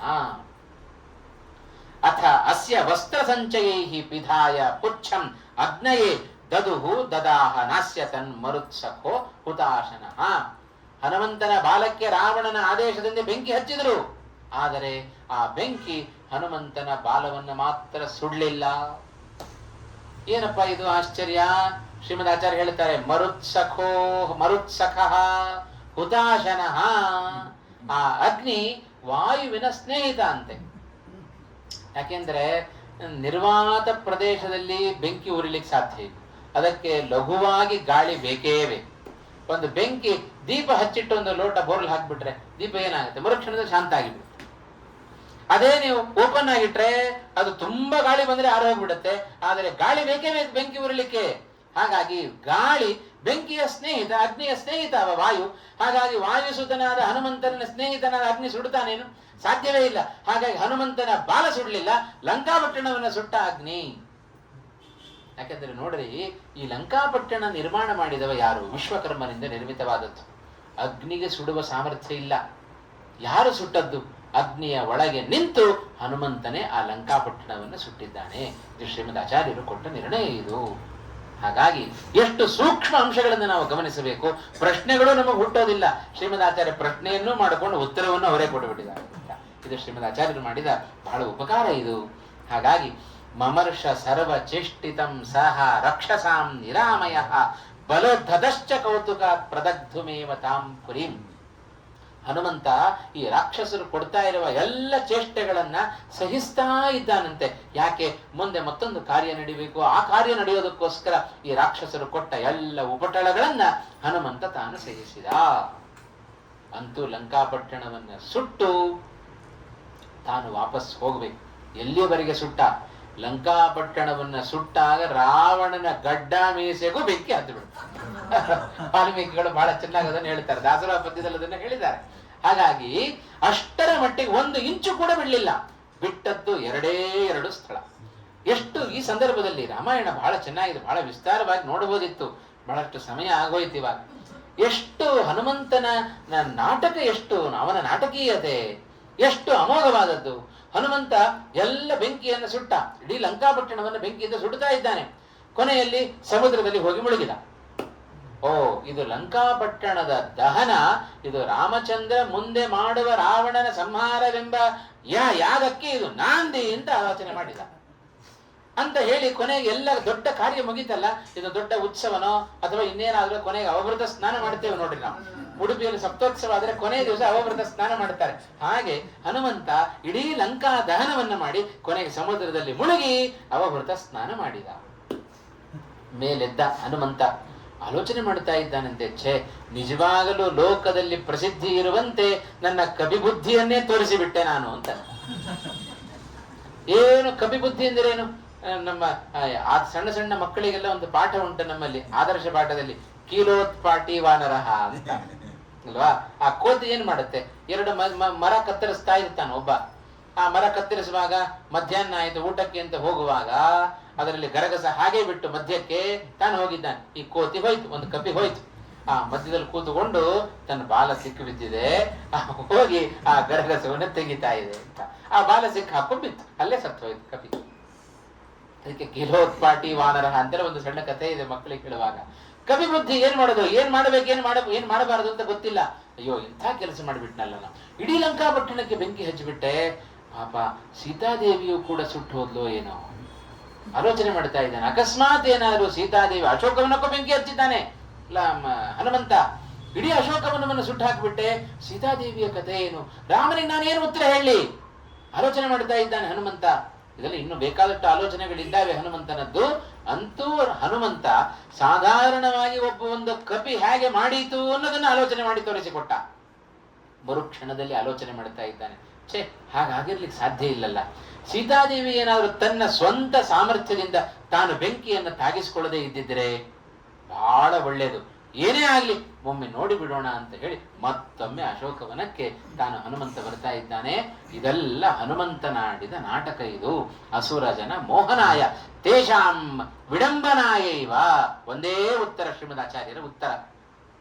ಶ್ರೀಮದ್ ಆಚಾರ್ಯರನ್ನ ನಾವು ಅರ್ಥ ಮಾಡಿಕೊಳ್ಳಬೇಕಾದ್ದು ಹಾಗೆ. ಒಂದು ಕಡೆ ಉತ್ತರವನ್ನು ಕೊಟ್ಟಿರ್ತಾರೆ ಶ್ರೀಮದ್ ಆಚಾರ್ಯರು. ಇಂಥ ಪ್ರಸಂಗಗಳು ಬಂದಾಗ ಎಲ್ಲ ಕಡೆಯೂ ಕೂಡ ನಾವು ಅದನ್ನ ಅಳವಡಿಸಿಕೊಳ್ಳಬೇಕು. ಅದು ಶ್ರೀಮದ್ ಆಚಾರ್ಯರ ಜಾಣ್ಮೆ ಅದು. ಹಾಗಾಗಿ ಲಂಕಾ ಚಾರಯಿತವ್ಯ ವೈ ಪುನರೇವ ಭವೇದಿತಿ. ಹನುಮಂತ ಇನ್ನೊಂದು ಆಲೋಚನೆ ಮಾಡಿದ್ದಂತೆ. ರಾಮಾಯಣದಲ್ಲಿ ಹೇಳಿದ್ರು ವಾಲ್ಮೀಕಿಗಳು, ನಾನು ಲಂಕಾಪಟ್ಟಣವನ್ನು ಪ್ರವೇಶ ಮಾಡುವಾಗ ರಾತ್ರಿ ಆಗಿತ್ತು, ರಾತ್ರಿಯಲ್ಲಿ ಲಂಕಾಪಟ್ಟಣ ನೋಡಿದ್ದೆ, ಹಗಲಿನಲ್ಲಿ ನೋಡಿರ್ಲಿಲ್ಲ. ಹಾಗಾಗಿ ಸುಡ್ಕೋತಿದ್ದಂತೆ ಕರ್ಕೊಂಡು ಹೋಗ್ಬೇಕಾದ್ರೆ. ಆಮೇಲೆ ಕೊನೆಗೆ ಎಲ್ಲೆಲ್ಲಿ ಏನೇನು ಸುಡಬೇಕು ಅಂತೆಲ್ಲ ನೋಡಿಕೊಂಡು ಹನುಮಂತ ಇಡೀ ಲಂಕಾಪಟ್ಟಣವನ್ನ ದಹನ ಮಾಡಿದ. ಮತ್ತೆ ಅಶೋಕವನಕ್ಕೆ ಬರ್ತಾ ಇದ್ದಾನೆ. ಆದರೆ ಸೀತೆಗೆ ಮಾತ್ರ ಏನೂ ಆಗಿಲ್ಲ. ಆ ಸೀತೆ ಎಷ್ಟು ವಿಶೇಷ ಅಂತ ಹೇಳಿದರೆ ನಮಗ್ ಬಹಳ ಈ ಸಂದರ್ಭದಲ್ಲಿ ಇನ್ನೊಂದು ಮಾತನ್ನು ಕೂಡ ನಾವು ಗಮನಿಸಬೇಕು. ಹನುಮಂತನ ಬಾಲಕ್ಕೆ ಬೆಂಕಿ ಬಿತ್ತು. ಬೆಂಕಿ ಬಿದ್ದಾಗ ಇಡೀ ಸುಡ್ತಾ ಬಂದ ಹನುಮಂತ ಲಂಕಾಪಟ್ಟಣವನ್ನ. ಸೀತೆಯ ಕಿವಿಗೂ ಗೊತ್ತಾಯಿತು ವಿಚಾರ, ಓ, ಹನುಮಂತನ ಬಾಲಕ್ಕೆ ಬೆಂಕಿ ಹಚ್ಚಿದ್ದಾರಂತೆ ಅಂತ. ಹೇಗೆ ನಾಟಕ ಮಾಡುತ್ತಾರೆ ಲಕ್ಷ್ಮೀನಾರಾಯಣರು ಹಾಗೂ ವಾಯುದೇವರು ಅಂತ ನೋಡ್ಕೊಂಡ್ಬಿಟ್ರೆ ಕೂಡಲೇ ಸೀತೆ ಭಾರಿ ದುಃಖ ಪಡ್ತಾ ಇದ್ದಾಳಂತೆ. ಅಯ್ಯೋ, ನನ್ನ ಮಗನಾದ ಹನುಮಂತನಿಗೆ ಬೆಂಕಿ ತಾಗಿಬಿಡ್ತಾ. ಸೀತೆಯ ಬಾಯಿಂದ ಬಂದ ಮಾತೇನು ಗೊತ್ತೋ? ಮರುಕ್ಷಣದಲ್ಲಿ ಸೀತೆ ಹೇಳ್ತಾಳಂತೆ, ಯದ್ಯಸ್ತಿ ಪತಿ ಶುಶ್ರೂಷ ಯದ್ಯಸ್ತಿ ಚರಿತಂ ತಪಃ ಯದಿ ಚಾಸ್ತಿ ಏಕಪತ್ನಿತ್ವಂ ಶೀತೋ ಭವ ಹನುಮತಃ. ಇದು ಅಗ್ನಿಯಲ್ಲಿ ತಾನು ಪ್ರಾರ್ಥನೆ ಮಾಡಿಕೊಳ್ತಾ ಇದ್ದಾಳೆ. ಹೇ ಅಗ್ನಿ, ಏನಾದರೂ ನನ್ನಲ್ಲಿ ಪಾತಿವ್ರತ್ಯ ಇತ್ತು ಅಂತಾದರೆ, ನಾನೇನಾದರೂ ತಪಸ್ಸಿನ ಮಾಡಿದ ಫಲ ನನ್ನಲ್ಲಿ ಇತ್ತು ಅಂತಾದರೆ, ಒಂದು ವೇಳೆ ನಾನು ಏಕಪತ್ನಿ ಅಂತಾಗಿದ್ದರೆ ಅಗ್ನಿ ನೀನು ಶಾಂತನಾಗು ಅಂತಂದು ಸೀತೆ. ವಾಸ್ತವಿಕವಾಗಿ ಇನ್ನೂ ಬೇಕಾದಷ್ಟು 10 ಶ್ಲೋಕಗಳನ್ನು ಹೇಳ್ತಾರೆ. ಎಷ್ಟೆಷ್ಟು ಅಗ್ನಿಯ ಬಳಿಯಲ್ಲಿ ಸೀತೆ ಪ್ರಾರ್ಥನೆ ಮಾಡ್ತಾಳೆ. ಬಹಳ ರೋಚಕವಾಗಿದೆ ಆ ಪ್ರಸಂಗ ಎಲ್ಲ ಸುಂದರಕಾಂಡ ವಾಲ್ಮೀಕಿ ರಾಮಾಯಣದಲ್ಲಿ. ಹೀಗೆ ಸೀತಾದೇವಿ ತಾನು ಸ್ತೋತ್ರ ಮಾಡಬೇಕಾದ್ರೆ ಹನುಮಂತನ ಸಾಮರ್ಥ್ಯ ಏನು ಅಂತ ಈಗಷ್ಟೇ ಕಣ್ಣಾರೆ ನೋಡಿದ್ದಾಳೆ ಸೀತೆ. ಅಷ್ಟಾದ್ರೂ ಹೀಗೆ ಪ್ರಾರ್ಥನೆ ಮಾಡಬೇಕು ಅಂತಾದರೆ ಅಸುರ ಜನ ಮೋಹನಾಯ ತೇಷಾಂ ವಿಡಂಬನಾಯೈವ. ಇದೇ ಉತ್ತರ ಶ್ರೀಮದಾಚಾರ್ಯರ ಉತ್ತರ. ಸೀತೆ ಪ್ರಾರ್ಥನೆ ಮಾಡಿಕೊಳ್ಳದೆ ಇದ್ರೂ ಹನುಮಂತನಿಗೇನು ಅಗ್ನಿ ಮಾಡ್ತಾ ಇರಲಿಲ್ಲ. ಅಗ್ನಿಯನ್ನ ಗೆಲ್ಲುವ ಸಾಮರ್ಥ್ಯ ಅದು ಹನುಮಂತನಿಗಿದೆ. ಆದರೂ ಹೀಗೆ ಸೀತೆ ಸಾಮಾನ್ಯರಂತೆ ನಟಿಸಿ ಅವಳು ಪ್ರಾರ್ಥನೆಯನ್ನು ಮಾಡ್ತಾ ಇದ್ದಾಳೆ ಅಗ್ನಿಯನ್ನ ಕುರಿತು. ಹೀಗೆಲ್ಲ ಸೀತಾದೇವಿಯ ಪ್ರಾರ್ಥನೆಯನ್ನು ಕೂಡ ನಾವು ಕಾಣಲಿಕ್ಕೆ ಸಾಧ್ಯ. ಮತ್ತೊಮ್ಮೆ ಹನುಮಂತ ಇಲ್ಲಿಗೆ ಬಂದಿದ್ದಾನೆ. ಸೀತೆಯ ಭೇಟಿ ಆಯಿತು. ಸೀತೆಯ ಕ್ಷೇಮವನ್ನ ತಾನು ತಿಳಿದ. ಮತ್ತೊಂದಿಷ್ಟು ಸಂದೇಶವನ್ನ ಸೀತೆಯ ಸಂದೇಶವನ್ನ ಹೊತ್ತು ಮತ್ತೆ ವೇಗವಾಗಿ ಹನುಮಂತ ವಾಪಸ್ ಹೋಗ್ತಾ ಇದ್ದಾನೆ. ಹೋಗುವಾಗ ತಯೋಹೋ ಪ್ರಪಶ್ಯತೋ ಪುರೀಂ ವಿಧಾಯ ಭಸ್ಮಸಾದ್ಯಯೋ. ರಾವಣ ಇಂದ್ರಜಿತು ಎಲ್ಲ ನೋಡ್ತಾ ಇದ್ದಾರೆ. ಅವರು ನೋಡ್ತಾ ಇರಬೇಕಾದ್ರೇನೆ ಸಮಗ್ರ ಲಂಕಾಪಟ್ಟಣವನ್ನ ಭಸ್ಮೀಭೂತವನ್ನಾಗಿ ಮಾಡಿಬಿಟ್ಟ ಹನುಮಂತ. ಯಾರು ಬರೋದಿಲ್ಲ ಅಂತ ಹೇಳಿ ಭಾರಿ ಗರ್ವ ಪಡ್ತಾ ಇದ್ದ, ಅಹಂಕಾರ ಪಡ್ತಾ ಇದ್ದ ರಾವಣ. ಅವನ ಅಹಂಕಾರವೇ ಅವನ ಸಾವಿಗೆ ಕಾರಣ ಆಯಿತು. ಹನುಮಂತ ಅದರ ರುಚಿಯನ್ನು ತೋರಿಸಿಕೊಟ್ಟ. ಸುವರ್ಣ ರತ್ನಕಾರಿತಾಂ ಸರಾಕ್ಷಸೋತ್ತಮೈ ಸಹ ಪ್ರದಹ್ಯ ಸರ್ವತಃ ಪುರೀಂ ಮುದಾನ್ವಿತೋ ಜಗರ್ಜಚ. ಇಡೀ ಲಂಕಾಪಟ್ಟಣವನ್ನ ಸುಟ್ಟು ಬಹಳ ಆನಂದದಿಂದ ಹನುಮಂತ ಸಂತೋಷ ಪಡ್ತಾ ಇದ್ದಾನೆ. ಸರಾವಣಂ ಸಪುತ್ರಕಂ ತೃಣೋಪಮಂ ವಿಧಾಯ ಚ. ಅವರಿಬ್ಬರು ನೋಡ್ತಾ ಇದ್ದಾರೆ, ರಾವಣ ಮತ್ತೆ ಇಂದ್ರಜಿತು. ತೃಣೋಪಮಂ ವಿಧಾಯ, ಅವರಿಬ್ಬರನ್ನ ಹೇಗೆ ಭಾವಿಸಿದ ಅಂತ ಹೇಳಿದ್ರೆ, ದಾರಿಯಲ್ಲಿ ಹೋಗುವಾಗ ಇಲ್ಲಿ ಹುಲ್ಲು ಕಟ್ಟಿ ಬಿದ್ದಿದೆ ಅಂತ ಹೇಳಿದ್ರೆ ತಲೆ ಮೇಲೆ ಇಟ್ಟುಕೊಳ್ತೀವೇನು, ಏನು ಗೌರವ ಕೊಡದೆ ತಿಳ್ಕೊಂಡು ಹೋಗ್ತಾ ಇರ್ತೀವೋ ಇಲ್ಲೋ, ಅದರಂತೆ ಮಾಡಿ ಹಾಕಿಬಿಟ್ಟ ಅವರಿಬ್ಬರನ್ನ. ತಯೋಹೋ ಪ್ರಪಶ್ಯತೋ ಪುರೀಂ ವಿಧಾಯ ಭಸ್ಮಸಾದ್ಯಯೌ ವಿಲಂಘ್ಯ ಚ ಅರ್ಣವಂ ಪುನಃ. ಮತ್ತೆ ಆ ಅರ್ಣವ ಅಂದ್ರೆ ಸಮುದ್ರ, ಅದನ್ನ ದಾಟಿ ಹೋಗ್ತಾ ಇದ್ದಾನೆ. ಪ್ರಭುಂ ಸ್ವಜಾತಿಭಿ ಪ್ರಪೂಜಿತ. ಆ ಹನುಮಂತ ಭಾರಿ ಸಂತೋಷದಿಂದ ಸಮುದ್ರವನ್ನ ದಾಟಿಕೊಂಡು ಮತ್ತೆ ತನ್ನ ಎಲ್ಲ ಕಪಿಗಳ ಬಳಿಗೆ ಹೋದ. ಗರ್ಜನೆ ಮಾಡಿದ. ಒಮ್ಮೆ ಹನುಮಂತನ ನಾದ ಕೇಳಿದ ಕೂಡಲೇ ಸಪ್ಪು ಮುಖ ಹಾಕೊಂಡು ಕೂತಿದ್ವಿ ಎಲ್ಲ ಕಪಿಗಳು. ಹನುಮಂತನ ಶಬ್ದ ಯಾವಾಗ ಕೇಳಿಸ್ತೋ ಕೂಡಲೇ ಎದ್ದೇಳ್ತಾ ಇದ್ದಾರಂತೆ ಎಲ್ಲ ಕಪಿಗಳು.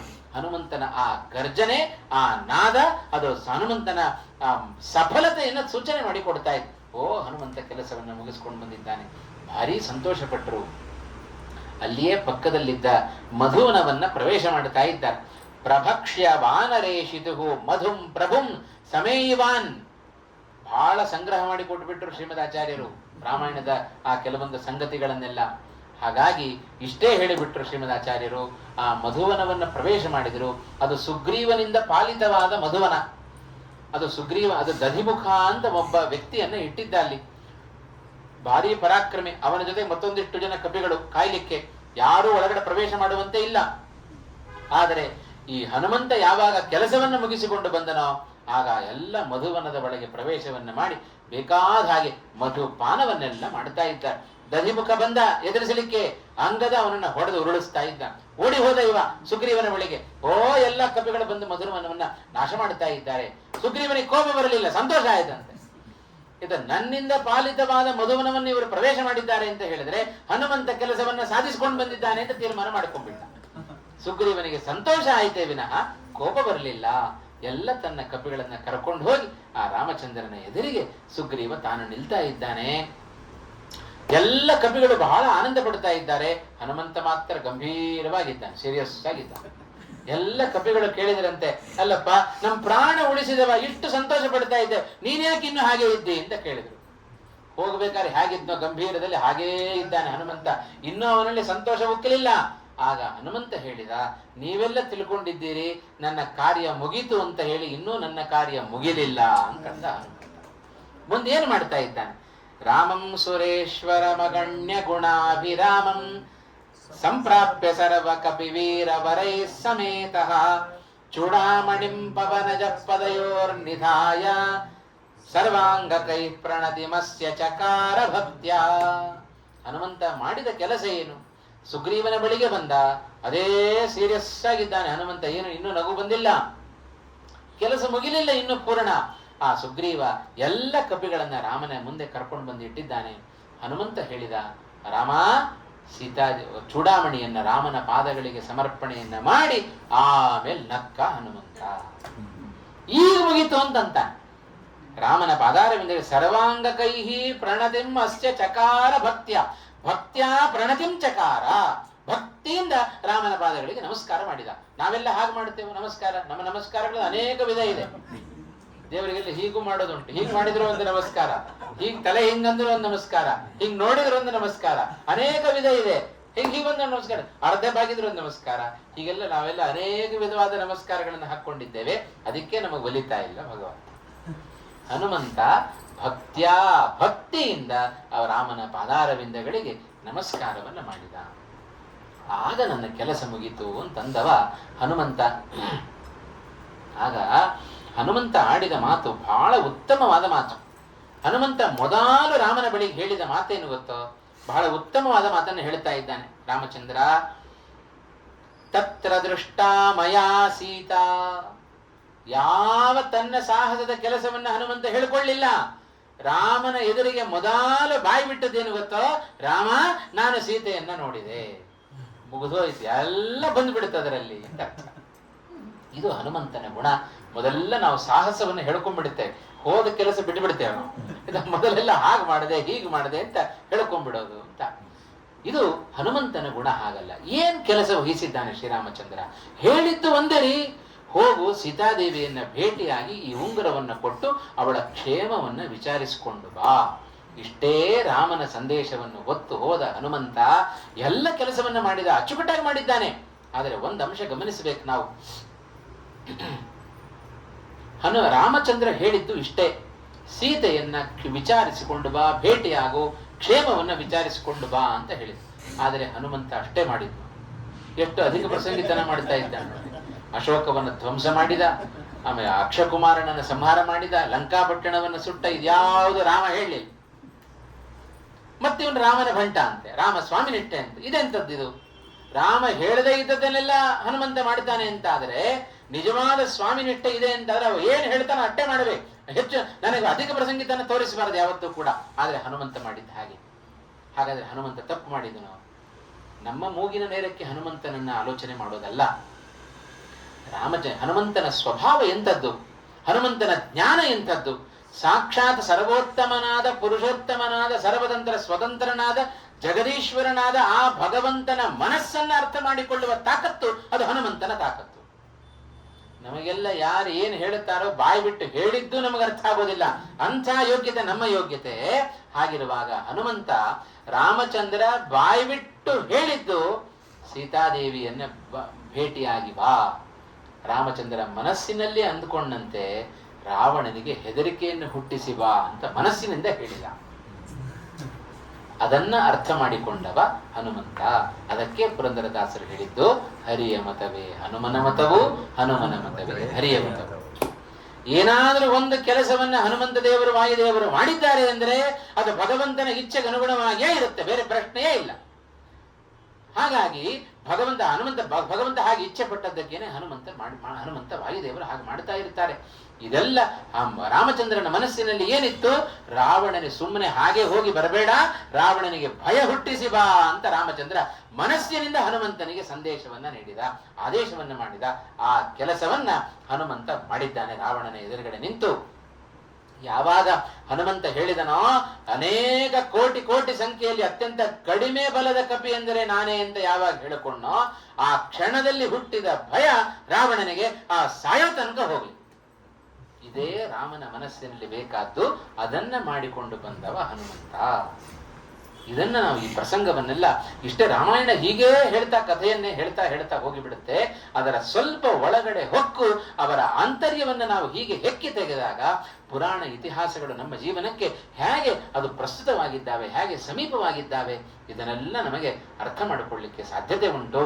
ಹೀಗೆ ರಾಮಚಂದ್ರನ ಮಾತಿನಿಂದ ಮನಸ್ಸಿನಿಂದ ಹೇಳಿದ ಕೆಲಸವನ್ನೂ ಮಾಡಿದ ವ್ಯಕ್ತಿ ಅವ ಹನುಮಂತ. ಇಷ್ಟು ಕೆಲಸವನ್ನ ಮಾಡಿಕೊಂಡು ಬಂದು ರಾಮನ ಪಾದಾರವಿಂದಗಳಲ್ಲಿ ನಮಸ್ಕಾರ ಮಾಡಿದರೆ ಏನು ಮಾಡಬೇಕು ಶ್ರೀರಾಮಚಂದ್ರ? ಮತ್ತೆ ಏನು ಮಾಡಲಿಲ್ಲ. ರಾಮೋಪಿ ನಾಣ್ಯದನು ದಾತು ಅಮುಷ್ಯ ಯೋಗ್ಯಂ ಅತ್ಯಂತ ಭಕ್ತಿ ಭರಿತಸ್ಯ ವಿಲಕ್ಷ್ಯ ಕಿಂಚಿತ್ ಸ್ವಾತ್ಮ ಪ್ರದಾನಮಧಿಕಂ ಪವನಾತ್ಮಜಸ್ಯ ಕುರ್ವನ್ ಸಮಾಶ್ಲಿಷದಮಂ ಪರಮಾಭಿತುಷ್ಟ. ಏನು ಮಾಡಲಿಲ್ಲ, ಏನು ಕೊಡಬೇಕು? ಇಂಥ ಹನುಮಂತ ಮಾಡಿದ ಕೆಲಸ ಅದು ಅಲೌಕಿಕವಾದ ಕೆಲಸ, ಲೋಕದಲ್ಲಿ ಯಾರು ಮಾಡ್ಲಿಕ್ಕೆ ಸಾಧ್ಯ ಇಲ್ಲ. ಅಂತ ಅಲೌಕಿಕವಾದ ಕೆಲಸವನ್ನ ಮಾಡಿದ ಹನುಮಂತನಿಗೆ ಯಾವುದೋ ಸಣ್ಣ ಪುಟ್ಟ ತಗೊಂಡೋಗಿ ನಾವು ಉಡುಗೊರೆ ಕೊಟ್ರೆ ಅದು ಸಮರ್ಪಕವಾದದ್ದು ಆಗೋದಿಲ್ಲ.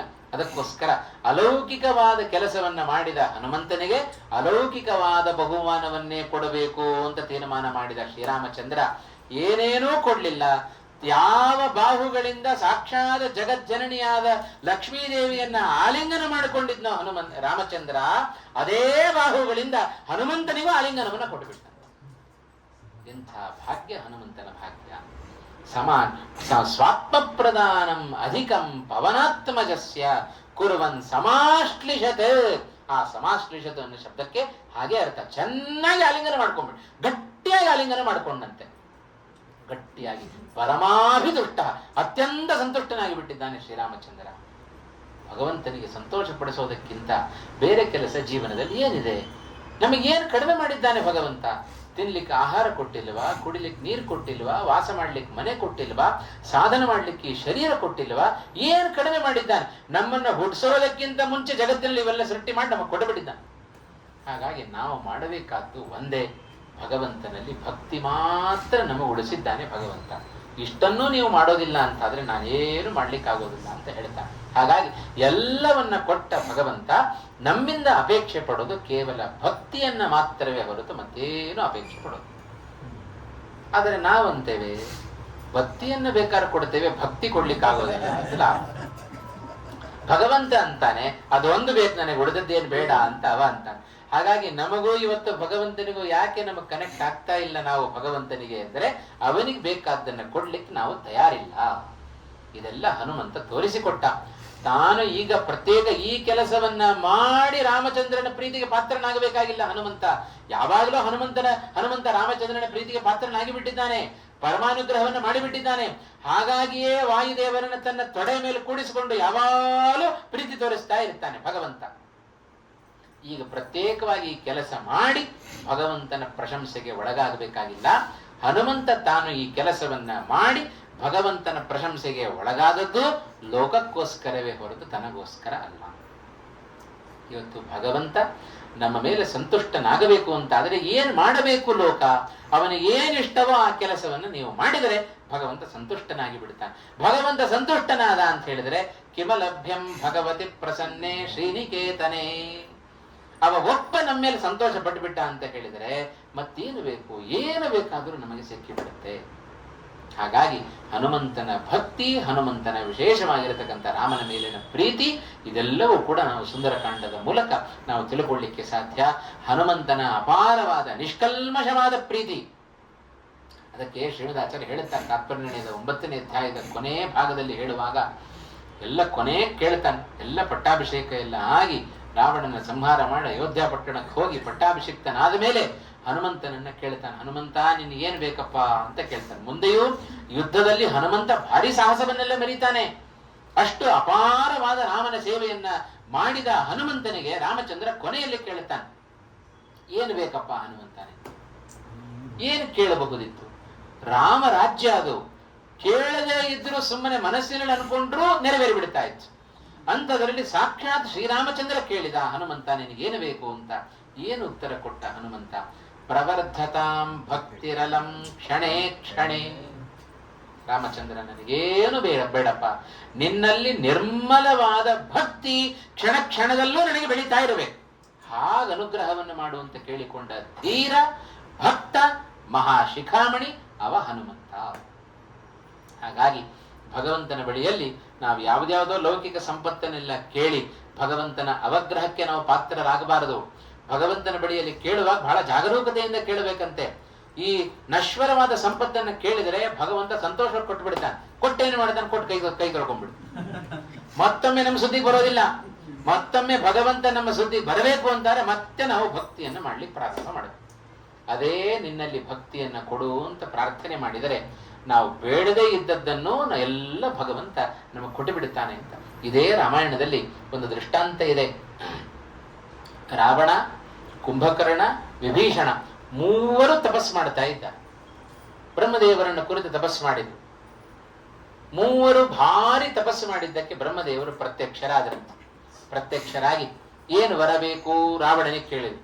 ಇಷ್ಟುದ್ದ ಪಟ್ಟಿ ಕೊಟ್ಟ. ನಾನು ಸಾಯಬಾರದು, ನಾನು ಗೆಲ್ಲಬೇಕು, ನಾನು ಸೋಲಬಾರದು ಅನ್ನೋದಕ್ಕೆ ಇಷ್ಟುದ್ದ ಪಟ್ಟಿ ಕೊಟ್ಟ. ಬ್ರಹ್ಮದೇವರು ಏನು ಆಲೋಚನೆ ಮಾಡಲಿ, ತಥಾಸ್ತು ಅಂತಂದ್ರು.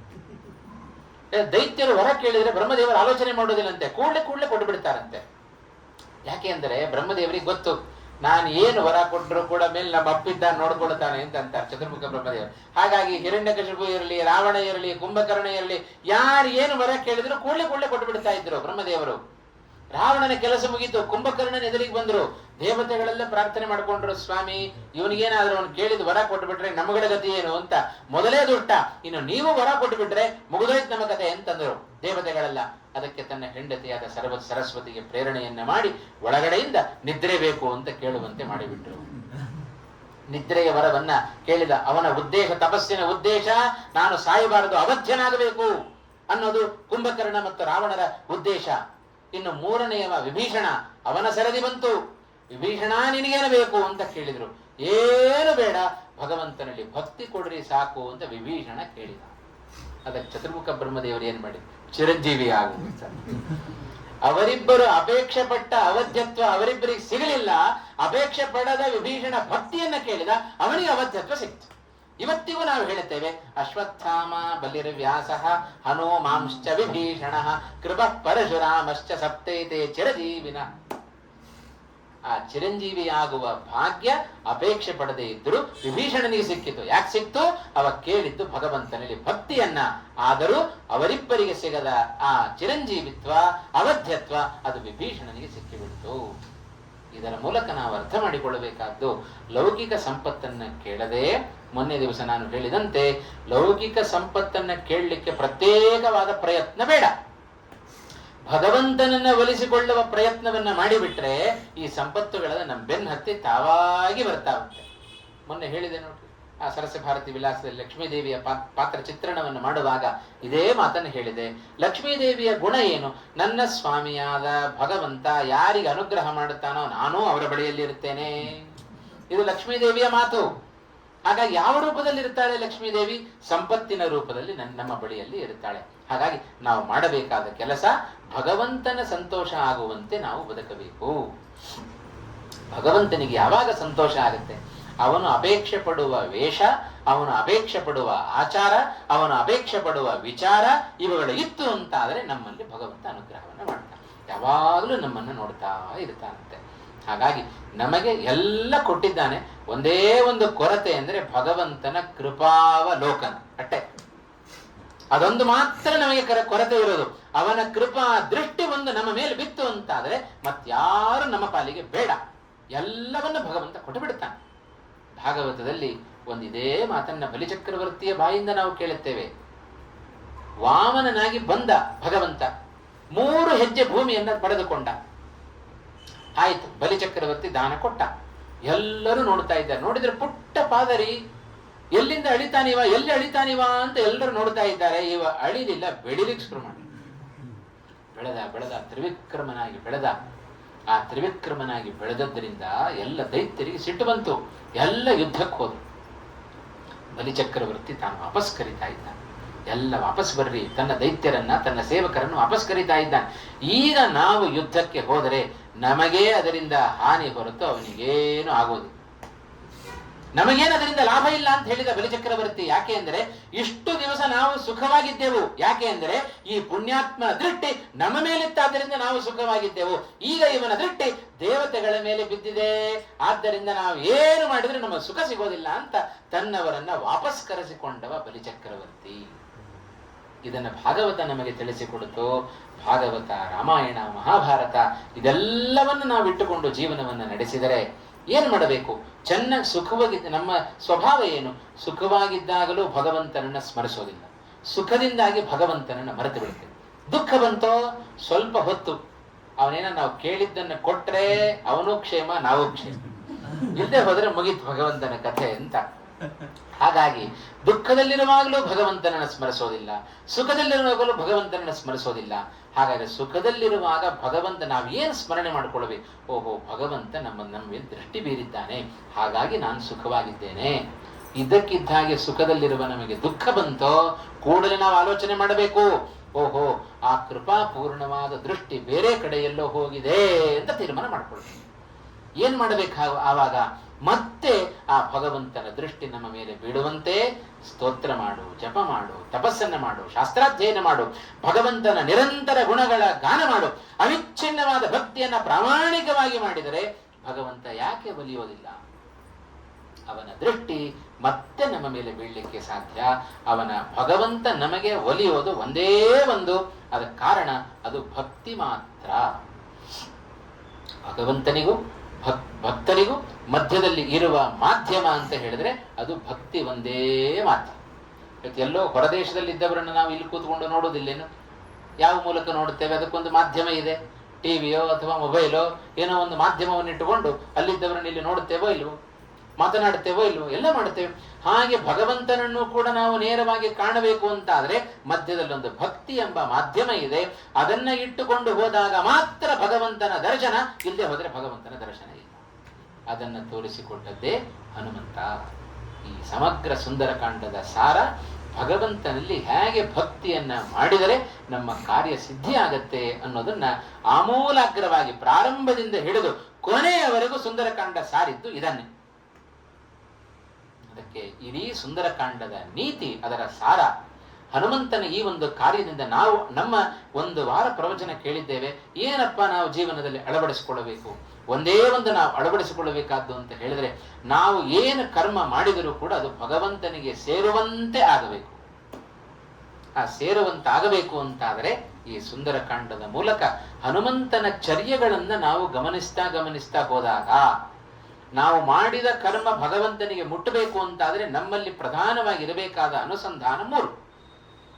ಮೊದಲನೆಯದ್ದು ನಾಹಂಕರ್ತ ಹರಿಕರ್ತ ತತ್ಪೂಜಾ ಕರ್ಮಚಾಖಿಲಂ ತಥಾಪಿ ಮತ್ಕೃತ ಪೂಜಾ ತ್ವತ್ಪ್ರಸಾದೇನ ನಾಣ್ಯಥಾ. ಈ ಭಾವನೆ ಬೇಕು. ಮೊದಲನೇದಾಗಿ ಒಂದು ಕರ್ಮವನ್ನು ಪ್ರಾರಂಭ ಮಾಡ್ತಾ ಇದ್ದೇವೆ ಅಂತ ಹೇಳಿದ್ರೆ ನಾನು ಮಾಡ್ತಾ ಇದ್ದೇನೆ ಸರ್ವಥಾ ಬೇಡ, ನಾನು ಮಾಡೋದಲ್ಲ. ನಾಹಂಕರ್ತ ಹರಿಕರ್ತ, ಒಳಗಡೆ ನಿಂತು ಭಗವಂತ ತಾನು ಪೂಜೆ ಮಾಡಿಸ್ತಾ ಇದ್ದಾನೆ ನಮ್ಮ ಮೂಲಕ. ಈ ಮೊದಲನೆಯ ಅನುಸಂಧಾನ ಇದು ನಮ್ಮ ಕರ್ಮದ ಹಿನ್ನೆಲೆಯಲ್ಲಿ. ಆ ಅನುಸಂಧಾನ ಹನುಮಂತನಲ್ಲಿ ಇಲ್ಲೇನು? ತಾನು ತೋರಿಸಿಕೊಟ್ಟಲ್ಲ, ಸಮುದ್ರವನ್ನ ಹಾರುವ ಮೊದಲು ಮಾಡಿದ ಮೊದಲನೇ ಕೆಲಸ ಏನು? ರಾಮಾಯ ಶಾಶ್ವತ ಸುವಿಸ್ತೃತ ಷಡ್ಗುಣಾಯ ಸರ್ವೇಶ್ವರಾಯ ಬಲವೀರ್ಯ ಮಹಾರಣವಾಯ ನತ್ವ. ಮತ್ತೊಬ್ಬರಿಗೆ ನಾವು ನಮಸ್ಕಾರವನ್ನ ಮಾಡ್ತೇವೆ ಅಂದ್ರೆ ನಮ್ಮಲ್ಲಿ ಭಾವನೆಗಳು ಬೇಕು. ಅವರು ನಮಗಿಂತ ದೊಡ್ಡವರಪ್ಪ ಅನ್ನುವ ಭಾವನೆ ಇದ್ದರಷ್ಟೇ ನಮ್ಮ ತಲೆ ಬಾಗತ್ತೆ, ಇಲ್ಲದೆ ಹೋದ್ರೆ ಬಾಗೋದಿಲ್ಲ. ಆ ತಲೆ ಯಾವಾಗ ಬಾಗತ್ತೆ? ನಮ್ಮಿಂದ ಅಹಂಕಾರ ಹೋದಾಗ ಮಾತ್ರ ಮತ್ತೊಬ್ಬರಿಗೆ ನಾವು ತಲೆ ಬಾಗುತ್ತೇವೆ. ಹಾಗಾಗಿ ಹನುಮಂತ ಗೊತ್ತು, ನಾನಲ್ಲ ಈ ಕೆಲಸ ಮಾಡೋದು, ಸಾಹಸದ ಕೆಲಸ ಮಾಡೋದು, ರಾಮಚಂದ್ರ ಒಳಗಡೆ ನಿಂತು ಮಾಡಿಸಬೇಕು. ಹಾಗಾಗಿ ಮೊದಲು ಅವನಿಗೆ ನಮಸ್ಕಾರ ಮಾಡುತ್ತೇನೆ ಅಂತ ನಮಸ್ಕಾರ ಮಾಡಿ ಹಾರಲಿಕ್ಕೆ ಪ್ರಾರಂಭ ಮಾಡಿದ. ಎರಡನೆಯ ಅನುಸಂಧಾನ ನಮ್ಮಲ್ಲಿ ಇರಬೇಕಾದ್ದು ಅವ ಈಶಾ ನಾನು ದಾಸ ಅನ್ನುವ ಭಾವನೆ. ಇದು ಎರಡನೆಯ ಅನುಸಂಧಾನ.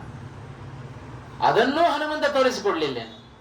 ದಾಸೋಹಂ ಕೋಸಲೇಂದ್ರಸ್ಯ ಅಂತ ಹೇಳುವುದರ ಮೂಲಕ ನಾನು ಭಗವಂತನ ದಾಸ ಅಂತ ಎದೆ ತಟ್ಟಿಕೊಂಡು ಹೇಳಿಕೊಂಡ ಹನುಮಂತ ಆ ದಾಸ್ಯದ ಭಾವನೆ ಇದ್ದದ್ದರಿಂದ ರಾಮಚಂದ್ರ ಕೊನೆಯಲ್ಲಿ ಸಂತೋಷಪಟ್ಟ.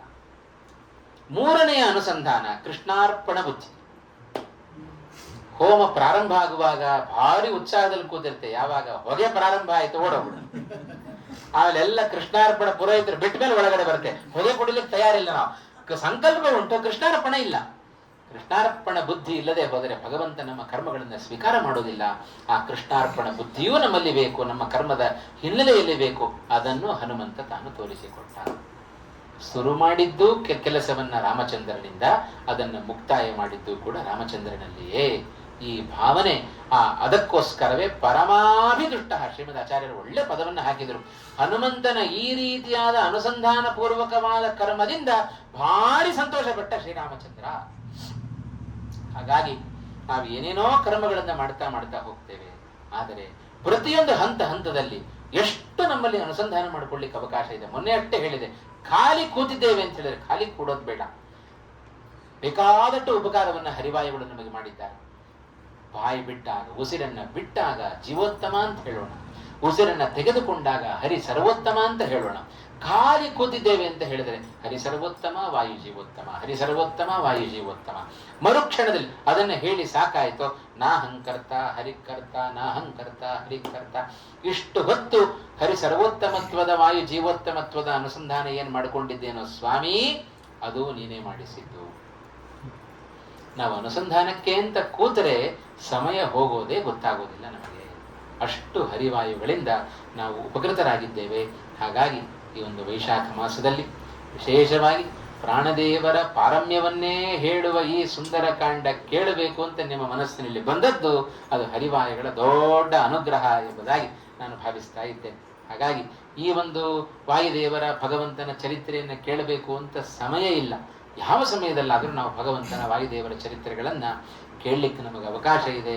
ಹರಿನಾಮ ಸ್ಮರಣೆಗೆ ಸಮಯದ ವ್ಯವಧಾನ ಇಲ್ಲ, ಕಾಲದ ವ್ಯವಧಾನ ಇಲ್ಲ. ರಾತ್ರಿಯಲ್ಲಿ ಎಚ್ಚರ ಆಯ್ತಪ್ಪ, ನಿದ್ರೆ ಬರ್ತಾ ಇಲ್ಲ, ಅಲ್ಲೇ ಹಾಸಿಗೆ ಮೇಲೆ ಕೂತ್ಕೊಂಡು ಶ್ರೀಕೃಷ್ಣಾಯ ನಮಃ ಶ್ರೀಕೃಷ್ಣಾಯ ನಮಃ ಶ್ರೀಕೃಷ್ಣಾಯ ನಮಃ 10 ನಿಮಿಷದಲ್ಲಿ ಭಗವಂತ ನಮಗೆ ನಿದ್ರೆ ಕೊಟ್ಟು ಬಿಡ್ತಾನೆ. ದೇಹದಲ್ಲಿ ಏನಾದ್ರೂ ದುಃಖ ಆಗ್ತಾ ಇದೆಯೋ, ಮಾನಸಿಕವಾಗಿ ದುಃಖ ಆಗ್ತಾ ಇದೆಯೋ, ಆ ಎಲ್ಲ ದುಃಖವನ್ನ ಮರೆಸುವ ಶಕ್ತಿ ಅದು ಹರಿನಾಮ ಸ್ಮರಣೆಗಿದೆ. ನಾವು ಎಲ್ಲಿಯವರೆಗೆ ನಾವು ಕೃಷ್ಣ ಕೃಷ್ಣ ಕೃಷ್ಣ ಹರೇ ಮುಕುಂದ ನಾರಾಯಣ ಅಂತ ಭಗವಂತನ ನಾಮಗಳನ್ನು ನಾವು ಉಚ್ಚಾರಣೆ ಮಾಡ್ತಾ ಇರ್ತೇವೆಯೋ ಅಲ್ಲಿಯವರೆಗೂ ನಮಗಂತೂ ದುಃಖ ಬರೋದಿಲ್ಲ. ನಿಲ್ಲಿಸಿದವ ಮತ್ತೆ ಬರುತ್ತೆ. ಅದನ್ನು ಪರೀಕ್ಷೆ ಮಾಡಿಕೊಂಡು ಅನುಭವಿಸಬಹುದು. ಅದನ್ನು ಈಗಲೂ ಕೂಡ ಸಾಧ್ಯತೆ ಇದೆ. ಅಷ್ಟು ಶಕ್ತಿ ಆ ಹರಿನಾಮ ಸ್ಮರಣೆಗಿದೆ. ಅದನ್ನೆಲ್ಲ ತೋರಿಸಿಕೊಟ್ಟದ್ದು ವಾಯುದೇವರು. ವಾಯುದೇವರಾಗಲಿ ಭಗವಂತನಾಗಲಿ ಲೋಕದಲ್ಲಿ ಅವತಾರವನ್ನು ಮಾಡುವ ದೇಶದಿಂದ ಅವರ ಆ ಒಂದು ಅವತಾರಗಳು ನಡೀತಾವೆ. ಅವರ ಅವತಾರಗಳ ಮೂಲಕವೂ ಬೇಕಾದಷ್ಟು ನಮಗೆ ಸಂದೇಶಗಳು ದೊರೆಯುತ್ತವೆ. ಈ ಹಿನ್ನೆಲೆಯಲ್ಲಿ ಪುರಾಣ ಇತಿಹಾಸಗಳನ್ನ ಅರ್ಥ ಮಾಡಿಕೊಳ್ಳುವ ಸಣ್ಣ ಪ್ರಯತ್ನ ಅದು ನಮಗೆ ಬೇಕು. ಆ ಸಣ್ಣ ಪ್ರಯತ್ನವನ್ನು ಕಳೆದ 7 ದಿವಸಗಳಿಂದ ಪ್ರಾರಂಭದಲ್ಲಿ 5 ದಿವಸ ಸಾಕು ಅಂತ ಅನ್ಕೊಂಡಿದ್ದೆ. 5 ದಿವಸ ಅಂತಾಗಿದ್ರೆ ಇನ್ನೂ ಸಂಕ್ಷೇಪ ಮಾಡಬೇಕಾಗಿತ್ತು. ಹಾಗಾಗಿ 7 ದಿವಸ ಇದರಲ್ಲಿಯೂ ಇದು ಪುರಾಣ, ಇದು ಪಾಠ ಅಲ್ಲ. ಪುರಾಣಕ್ಕೂ ಪಾಠಕ್ಕೂ ವ್ಯತ್ಯಾಸ ಇದೆ ಅಂತ. ಪಾಠ ಅಂತ ಪುರಾಣ ಅಂತಾದ್ರೆ ಹೇಳಿದ ವಿಷಯಕ್ಕಿಂತ ಬಿಟ್ಟಿರೋ ವಿಷಯಗಳೇ ಜಾಸ್ತಿ ಇರ್ತವೆ. ಹಾಗೆ ಪಾಠ ಅಂತಾದ್ರೆ ಹಾಗಲ್ಲ, ಪ್ರತಿಯೊಂದು ಶ್ಲೋಕವನ್ನು ಹೇಳಬೇಕಾಗತ್ತೆ. ಹಾಗಾಗಿ ಇದು ಪ್ರವಚನ ಆದ್ದರಿಂದ ಏನು ಈ 7 ದಿವಸಗಳಲ್ಲಿ ಬಹಳಷ್ಟು ಸಮಯ, ಇವತ್ತಂತೂ 9 ಗಂಟೆ ಆಗೋಯ್ತು. ಎಲ್ಲರಿಗೂ ತೊಂದರೆ ಆಗಿರ್ಬೋದು ಅಂತ ಅನ್ಕೊಳ್ಳುತ್ತೇನೆ. ಹಾಗಾಗಿ ಬಹಳ ಹೊತ್ತು ಇದಕ್ಕೋಸ್ಕರ ನಾವು ಕಳೆದಿದ್ದೇವೆ. ಹಾಗಾಗಿ ಅಲ್ಲಿರೋ ವಿಷಯಕ್ಕಿಂತ ಬಿಟ್ಟ ವಿಷಯಗಳು ಬಹಳ ಜಾಸ್ತಿ ಇದ್ದಾವೆ, ತಿಳಿದುಕೊಂಡದ್ದು ಬಹಳ ಕಡಿಮೆ. ಹಾಗೆ ಇದೊಂದು ತುಣುಕು, ಇದರ ಮೂಲಕ ನಮಗೆ ಇನ್ನೂ ಸುಂದರಕಾಂಡದಲ್ಲಿ ಪ್ರವೇಶ ಮಾಡುವಂತೆ ಭಗವಂತ ಅನುಗ್ರಹವನ್ನು ಮಾಡಿ ಅದರ ಜ್ಞಾನವನ್ನು ಕೊಟ್ಟು ಆ ಹನುಮಂತನಲ್ಲಿರುವಂತೆ ನಮ್ಮಲ್ಲಿಯೂ ಅಚ್ಛಿನ್ನವಾದ ಭಕ್ತಿ ಬರುವಂತೆ ಅವರೇ ನಮಗೆ ಅನುಗ್ರಹವನ್ನು ಮಾಡಬೇಕು ವಾಯುದೇವರು. ಅದನ್ನೇ ನಾವು ಪ್ರತಿನಿತ್ಯ ಪ್ರಾರ್ಥನೆ ಮಾಡಿಕೊಳ್ಳುತ್ತೇವೆ. ಮಾತರ್ಮೇ ಮಾತರಿಶ್ವನ್ ಪಿತರತುಲ ಗುರೋ ಪ್ರಾತರಿಷ್ಟಾಪ್ತ ಬಂಧೋ ಸ್ವಾಮಿನ್ ಸರ್ವಾಂತರಾತ್ಮನ್ ಅಜರ ಜರ ಇತರ ಜನ್ಮ ಮೃತ್ಯಾಮಯಾನಾಂ ಗೋವಿಂದೇ ದೇಹಿ ಭಕ್ತಿಂ ಭವತಿ ಚ ಭಗವನ್ ಊರ್ಜಿತಾಂ ನಿರ್ನಿಮಿತ್ತಾಂ ನಿರ್ವ್ಯಾಜಾಂ ನಿಶ್ಚಲಾಂ ಸದ್ಗುಣಗಣ ಭರಿತಂ ಶಾಶ್ವತೀಂ ಆಶ್ವತೆ. ಎಷ್ಟು ವಿಶೇಷಣ ಸೇರಿಸಿದ್ರು ನೋಡ್ರಿ ತ್ರಿವಿಕ್ರಮ ಪಂಡಿತಾಚಾರ್ಯರದಕ್ಕೆ. ಸ್ವಾಮಿ ವಾಯುದೇವರೇ, ನೀನೇ ತಂದೆ, ನೀನೇ ತಾಯಿ, ನೀನೇ ಬಂಧು, ನೀನೇ ಬಳಗ.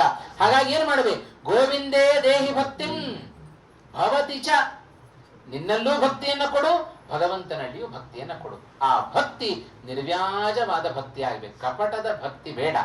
ಯಾಕರಿ ಕಪಟ ಮಾಡಬೇಕು? ನಾವು ಲೋಕದ ಕಣ್ಣಿಗೆ ಮಣ್ಣೆರಚಬಹುದು, ಲೋಕಾತೀತನಾದ ವಾಯುದೇವರ ಭಗವಂತನ ಕಣ್ಣಿಗೆ ನಾವು ಮಣ್ಣೆರಚಲಿಕ್ಕೆ ಸಾಧ್ಯ ಇಲ್ಲ. ಹಾಗಾಗಿ ಪ್ರಾಮಾಣಿಕವಾದ ಭಕ್ತಿ ಅದು ಕೊಡ್ಲಿ ಅಂತ ವಾಯುದೇವರಲ್ಲಿ ಪ್ರತಿನಿತ್ಯ ನಾವು ಪ್ರಾರ್ಥನೆಯನ್ನು ಮಾಡುತ್ತೇವೆ. ಸುಮ್ಮನೆ ಕಂಠದಿಂದ ಹೇಳೋದಲ್ಲ, ಹೃದಯ ತುಂಬಿ ಬರಬೇಕು. ಎಲ್ಲಿಯವರೆಗೆ ನಮಗೆ ಹೃದಯದಲ್ಲಿ ಭಾವನೆಗಳು ತುಂಬೋದಿಲ್ಲವೋ ಅಲ್ಲಿಯವರೆಗೂ ಭಗವಂತನ ಸುಳಿವು ನಮಗೆ ಸಿಗೋದಿಲ್ಲ. ಹಾಗಾಗಿ ಆ ಭಾವನೆಗಳನ್ನು ಹುಟ್ಟು ಹಾಕೋದೇ ಪುರಾಣ ಇತಿಹಾಸಗಳು. ಹಾಗಾಗಿ ಎಷ್ಟು ಬಾರಿ ಕೇಳಿದ್ರು ಮತ್ತೆ ಮತ್ತೆ ನಾವು ಇದನ್ನು ಕೇಳುತ್ತಾ ಇರಬೇಕು, ಅನುಸಂಧಾನಕ್ಕೆ ತಂದುಕೊಡುತ್ತಾ ಇರಬೇಕು. ಆಗ ಹರಿವಾಯುಗಳ ಅನುಗ್ರಹ ನಮ್ಮ ಮೇಲೆ ಆಗಲಿಕ್ಕೆ ಸಾಧ್ಯ. ಈ ಹಿನ್ನೆಲೆಯಲ್ಲಿ ಬಹಳ ಅಪೇಕ್ಷೆ ಪಟ್ಟು ನಮ್ಮ ಚಂದ್ರಿಕಾ ಹಾಗೂ ಪ್ರಸಾದ್ ಅವರು ವಿಶೇಷವಾಗಿ ಈ ಒಂದು ಜ್ಞಾನ ಕಾರ್ಯ ಮನೆಯಲ್ಲಿ ನಡೀಬೇಕು ಅಂತ ಅಪೇಕ್ಷೆಯನ್ನು ಪಟ್ಟಿದ್ದಾರೆ. ಪ್ರತಿಯೊಬ್ಬರು ಅಷ್ಟೇ ಶ್ರದ್ಧಾಭಕ್ತಿಯಿಂದ ಹಸನ್ಮುಖರಾಗಿ ಕೇಳ್ತಾ ಇದ್ದಾರೆ. ಅದೇ ಒಂದು ಸಂತೋಷ. ಹಾಗೆ ಸುಮ್ಮನೆ ಆ ಮುಖ ಗಂಟು ಹಾಕೊಂಡ್ಬಿಟ್ರೆ ಹೇಳೋವರಿಗೆ ಉತ್ಸಾಹ ಬರೋದಿಲ್ಲ ಅಂತ. ಹಾಗಾಗಿ ಒಳ್ಳೆ ಅನುಭವಿಸಿ ಅದನ್ನ ತಾವುಗಳು ಕೂಡ ಕೇಳಿದ್ದೀರಿ. ಹಾಗಾಗಿ ಏನು ಭಗವಂತ ನಮ್ಮ ಮೂಲಕ 4 ಮಾತುಗಳನ್ನು ನುಡಿಸಿದ್ದಾನೆ ಅದಿಷ್ಟು ನಮ್ಮ ಗುರುಗಳಾದ ಪರಮ ಪೂಜ್ಯ ಪಿಜಾವರ ಶ್ರೀಪಾದಂಗಳವರ ಪರಮಾನುಗ್ರಹ ಎಂಬುದಾಗಿ ನಾನು ಭಾವಿಸ್ತಾ ಈ 7 ದಿವಸಗಳ ಪ್ರವಚನವನ್ನ ವಿಶ್ವೇಶತೀರ್ಥ ಶ್ರೀಪಾದಂಗಳವರ ಅಂತರ್ಯಾಮಿಯಾದ ಭಗವಂತನಿಗೆ ಇದನ್ನು ನಾನು ಸಮರ್ಪಣೆ ಮಾಡ್ತಾ ಇದ್ದೇನೆ. ಯಾವ ಉದ್ದೇಶದ ಅನೇಕ ಅಪೇಕ್ಷೆಗಳಿದ್ದಾವೆ. ಇನ್ನು ಮುಂದೆ ಎಲ್ಲ ರೀತಿಯಾದ ಮಂಗಳ ಕಾರ್ಯಗಳು ಅದು ನಡೆಯುವಂತೆ ಈ ಮನೆಯಲ್ಲಿ ಹರಿವಾಯುಗಳು ವಿಶೇಷವಾಗಿ ಅನುಗ್ರಹವನ್ನು ಮಾಡಬೇಕು. ಪ್ರಧಾನವಾಗಿ ದೈಹಿಕವಾದ ಆರೋಗ್ಯ, ಮಾನಸಿಕವಾದ ಆರೋಗ್ಯ. ಮಾನಸಿಕವಾದ ಆರೋಗ್ಯ ಅಂದರೆ ಪ್ರಫುಲ್ಲತೆ, ಮಾನಸಿಕವಾಗಿ ಸಂತೋಷವಾಗಿರಬೇಕು. ಮಾನಸಿಕವಾಗಿ ಸಂತೋಷವಾಗಿರಬೇಕು ಅಂದರೆ ಸಣ್ಣ ಪುಟ್ಟ ಲೌಕಿಕದಲ್ಲಿ ನಡೆಯುವ ಕಾರ್ಯಗಳು ಅದು ನಡೀಬೇಕು. ಆಗ ಮನಸ್ಸು ಪ್ರಫುಲ್ಲವಾಗಿ ಮತ್ತೆ ಭಗವಂತನ ಬಳಿಯಲ್ಲಿ ನಮ್ಮ ಮನಸ್ಸು ಹೋಗಲಿಕ್ಕೆ ಸಾಧ್ಯ. ಹಾಗೆ ಆಗಲಿ ಅಂತ ವಿಶೇಷವಾಗಿ ಸಂದರ್ಭದಲ್ಲಿ ರಾಮಾಯಣದ ಆಮೂಲಾಗ್ರವಾಗಿ ಪ್ರತಿಪಾದ್ಯನಾದ ವ್ಯಕ್ತಿ ಅವ ಶ್ರೀರಾಮಚಂದ್ರ. ಆ ರಾಮಚಂದ್ರನ ಹಾಗೂ ರಾಮನ ಭಕ್ತನಾದ ಹನುಮಂತನ ವಾಯುದೇವರ ಪರಿಪೂರ್ಣವಾದ ಅನುಗ್ರಹ ಮನೆಯವರಿಗೆ ಹಾಗೂ ಬಂದ ಎಲ್ಲ ಶ್ರೋತೃಗಳಿಗೂ ಕೂಡ ವಿಶೇಷವಾಗಿ ಆಗಲಿ ಎಂಬುದಾಗಿ ಈ ಸಂದರ್ಭದಲ್ಲಿ ಪ್ರಾರ್ಥನೆಯನ್ನು ಮಾಡುತ್ತಾ ನಮ್ಮ 4 ಮಾತುಗಳನ್ನು ಇಲ್ಲಿಗೆ ನಾನು ಮುಕ್ತಾಯ ಮಾಡ್ತಾ ಇದ್ದೇನೆ. ಶ್ರೀ ಕೃಷ್ಣಾರ್ಪಣಮಸ್ತು. ಕಾಯೇನ ವಾಚಾ ಮನಸಾ ಇಂದ್ರಿಯೈರ್ವಾ ಬುದ್ಧ್ಯಾತ್ಮನ ವಾ ಅನುಸೃತ ಸ್ವಭಾವಂ ಕರೋಮಿ ಯದ್ಯತ್ ಸಕಲಂ ಪರಸ್ಮೈ ನಾರಾಯಣಾಯೇತಿ ಸಮರ್ಪಯಾಮಿ. ಶ್ರೀ ಕೃಷ್ಣಾರ್ಪಣಮಸ್ತು. ನಮಗೂ ಪ್ರಸಾದ್ ಅವರಿಗೂ ಬಹಳ ಅಲ್ಪ ಅವಧಿಯ ಪರಿಚಯ. ಏನು ಇತ್ತೀಚೆಗೆ ಹೋದ ತಿಂಗಳಷ್ಟೇ ನಮ್ಮ ಪರಿಚಯ ಆಗುತ್ತೆ. ಅಷ್ಟಾದರೂ ಕೂಡ ಬಹಳ ಅಭಿಮಾನ ತೋರಿಸಿದ್ರಿ. ನಿಮ್ಮ ಅಭಿಮಾನ, ಪ್ರೀತಿ, ನಿಮ್ಮ ಮಂದಹಾಸ ಇವೇ ನಮಗೆ ಬೇಕಾದಷ್ಟು ಆನಂದ ಕೊಡ್ತಿದೆ. ನಿಜವಾಗ್ಲೂ ನನಗೂ ತೃಪ್ತಿಯಾಗಿದೆ ಹೇಳಿದ್ದಕ್ಕೆ. ಹಾಗಾಗಿ ಏನು ಹೇಳಿದ್ ನನಗೆ ಹೇಳಿದ್ದಕ್ಕಿಂತ ನೀವೇ ಹೆಚ್ಚು ವಿಚಾರಗಳನ್ನು ತಿಳ್ಕೊಂಡಿರ್ತೀರಿ. ಆದ್ರೂ ಸ್ವಲ್ಪ ಮಟ್ಟಿಗೆ ಆಚಾರ್ಯರ ವಾಕ್ಯಗಳು ಕೇಳೋದೇ ಒಂದು ಮಹಾಭಾಗ್ಯ. ಅದನ್ನ ನಮ್ಮೆಲ್ರಿಗೂ ಕೇಳಿಸಿ, ನಮ್ಮ ಅವಗುಣಗಳನ್ನ ನೆನೆಸದೆ ಕೇಳಿಸಿ ನಮ್ಗೆ ಒಂದು ಒಳ್ಳೆ ದಾರಿ ತೋರಿಸ್ಲಿ ದೇವರು ಅಂತ ಪ್ರಾರ್ಥನೆ ಅಷ್ಟೇ. ಒಳ್ಳೆಯದು. ಶ್ರೀ ಹರಿ.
ಬಹಳ ಜಾಸ್ತಿ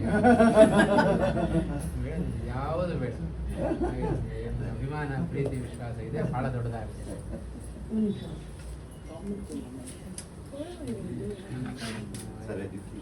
ಸ್ಪರ್ಶ ತಾವು ಮಾಡಿ ತಮ್ಮ ಕೈಯಿಂದ ಕೊಡ್ಬೇಕು ಗುರುಗಳಿಗೆ.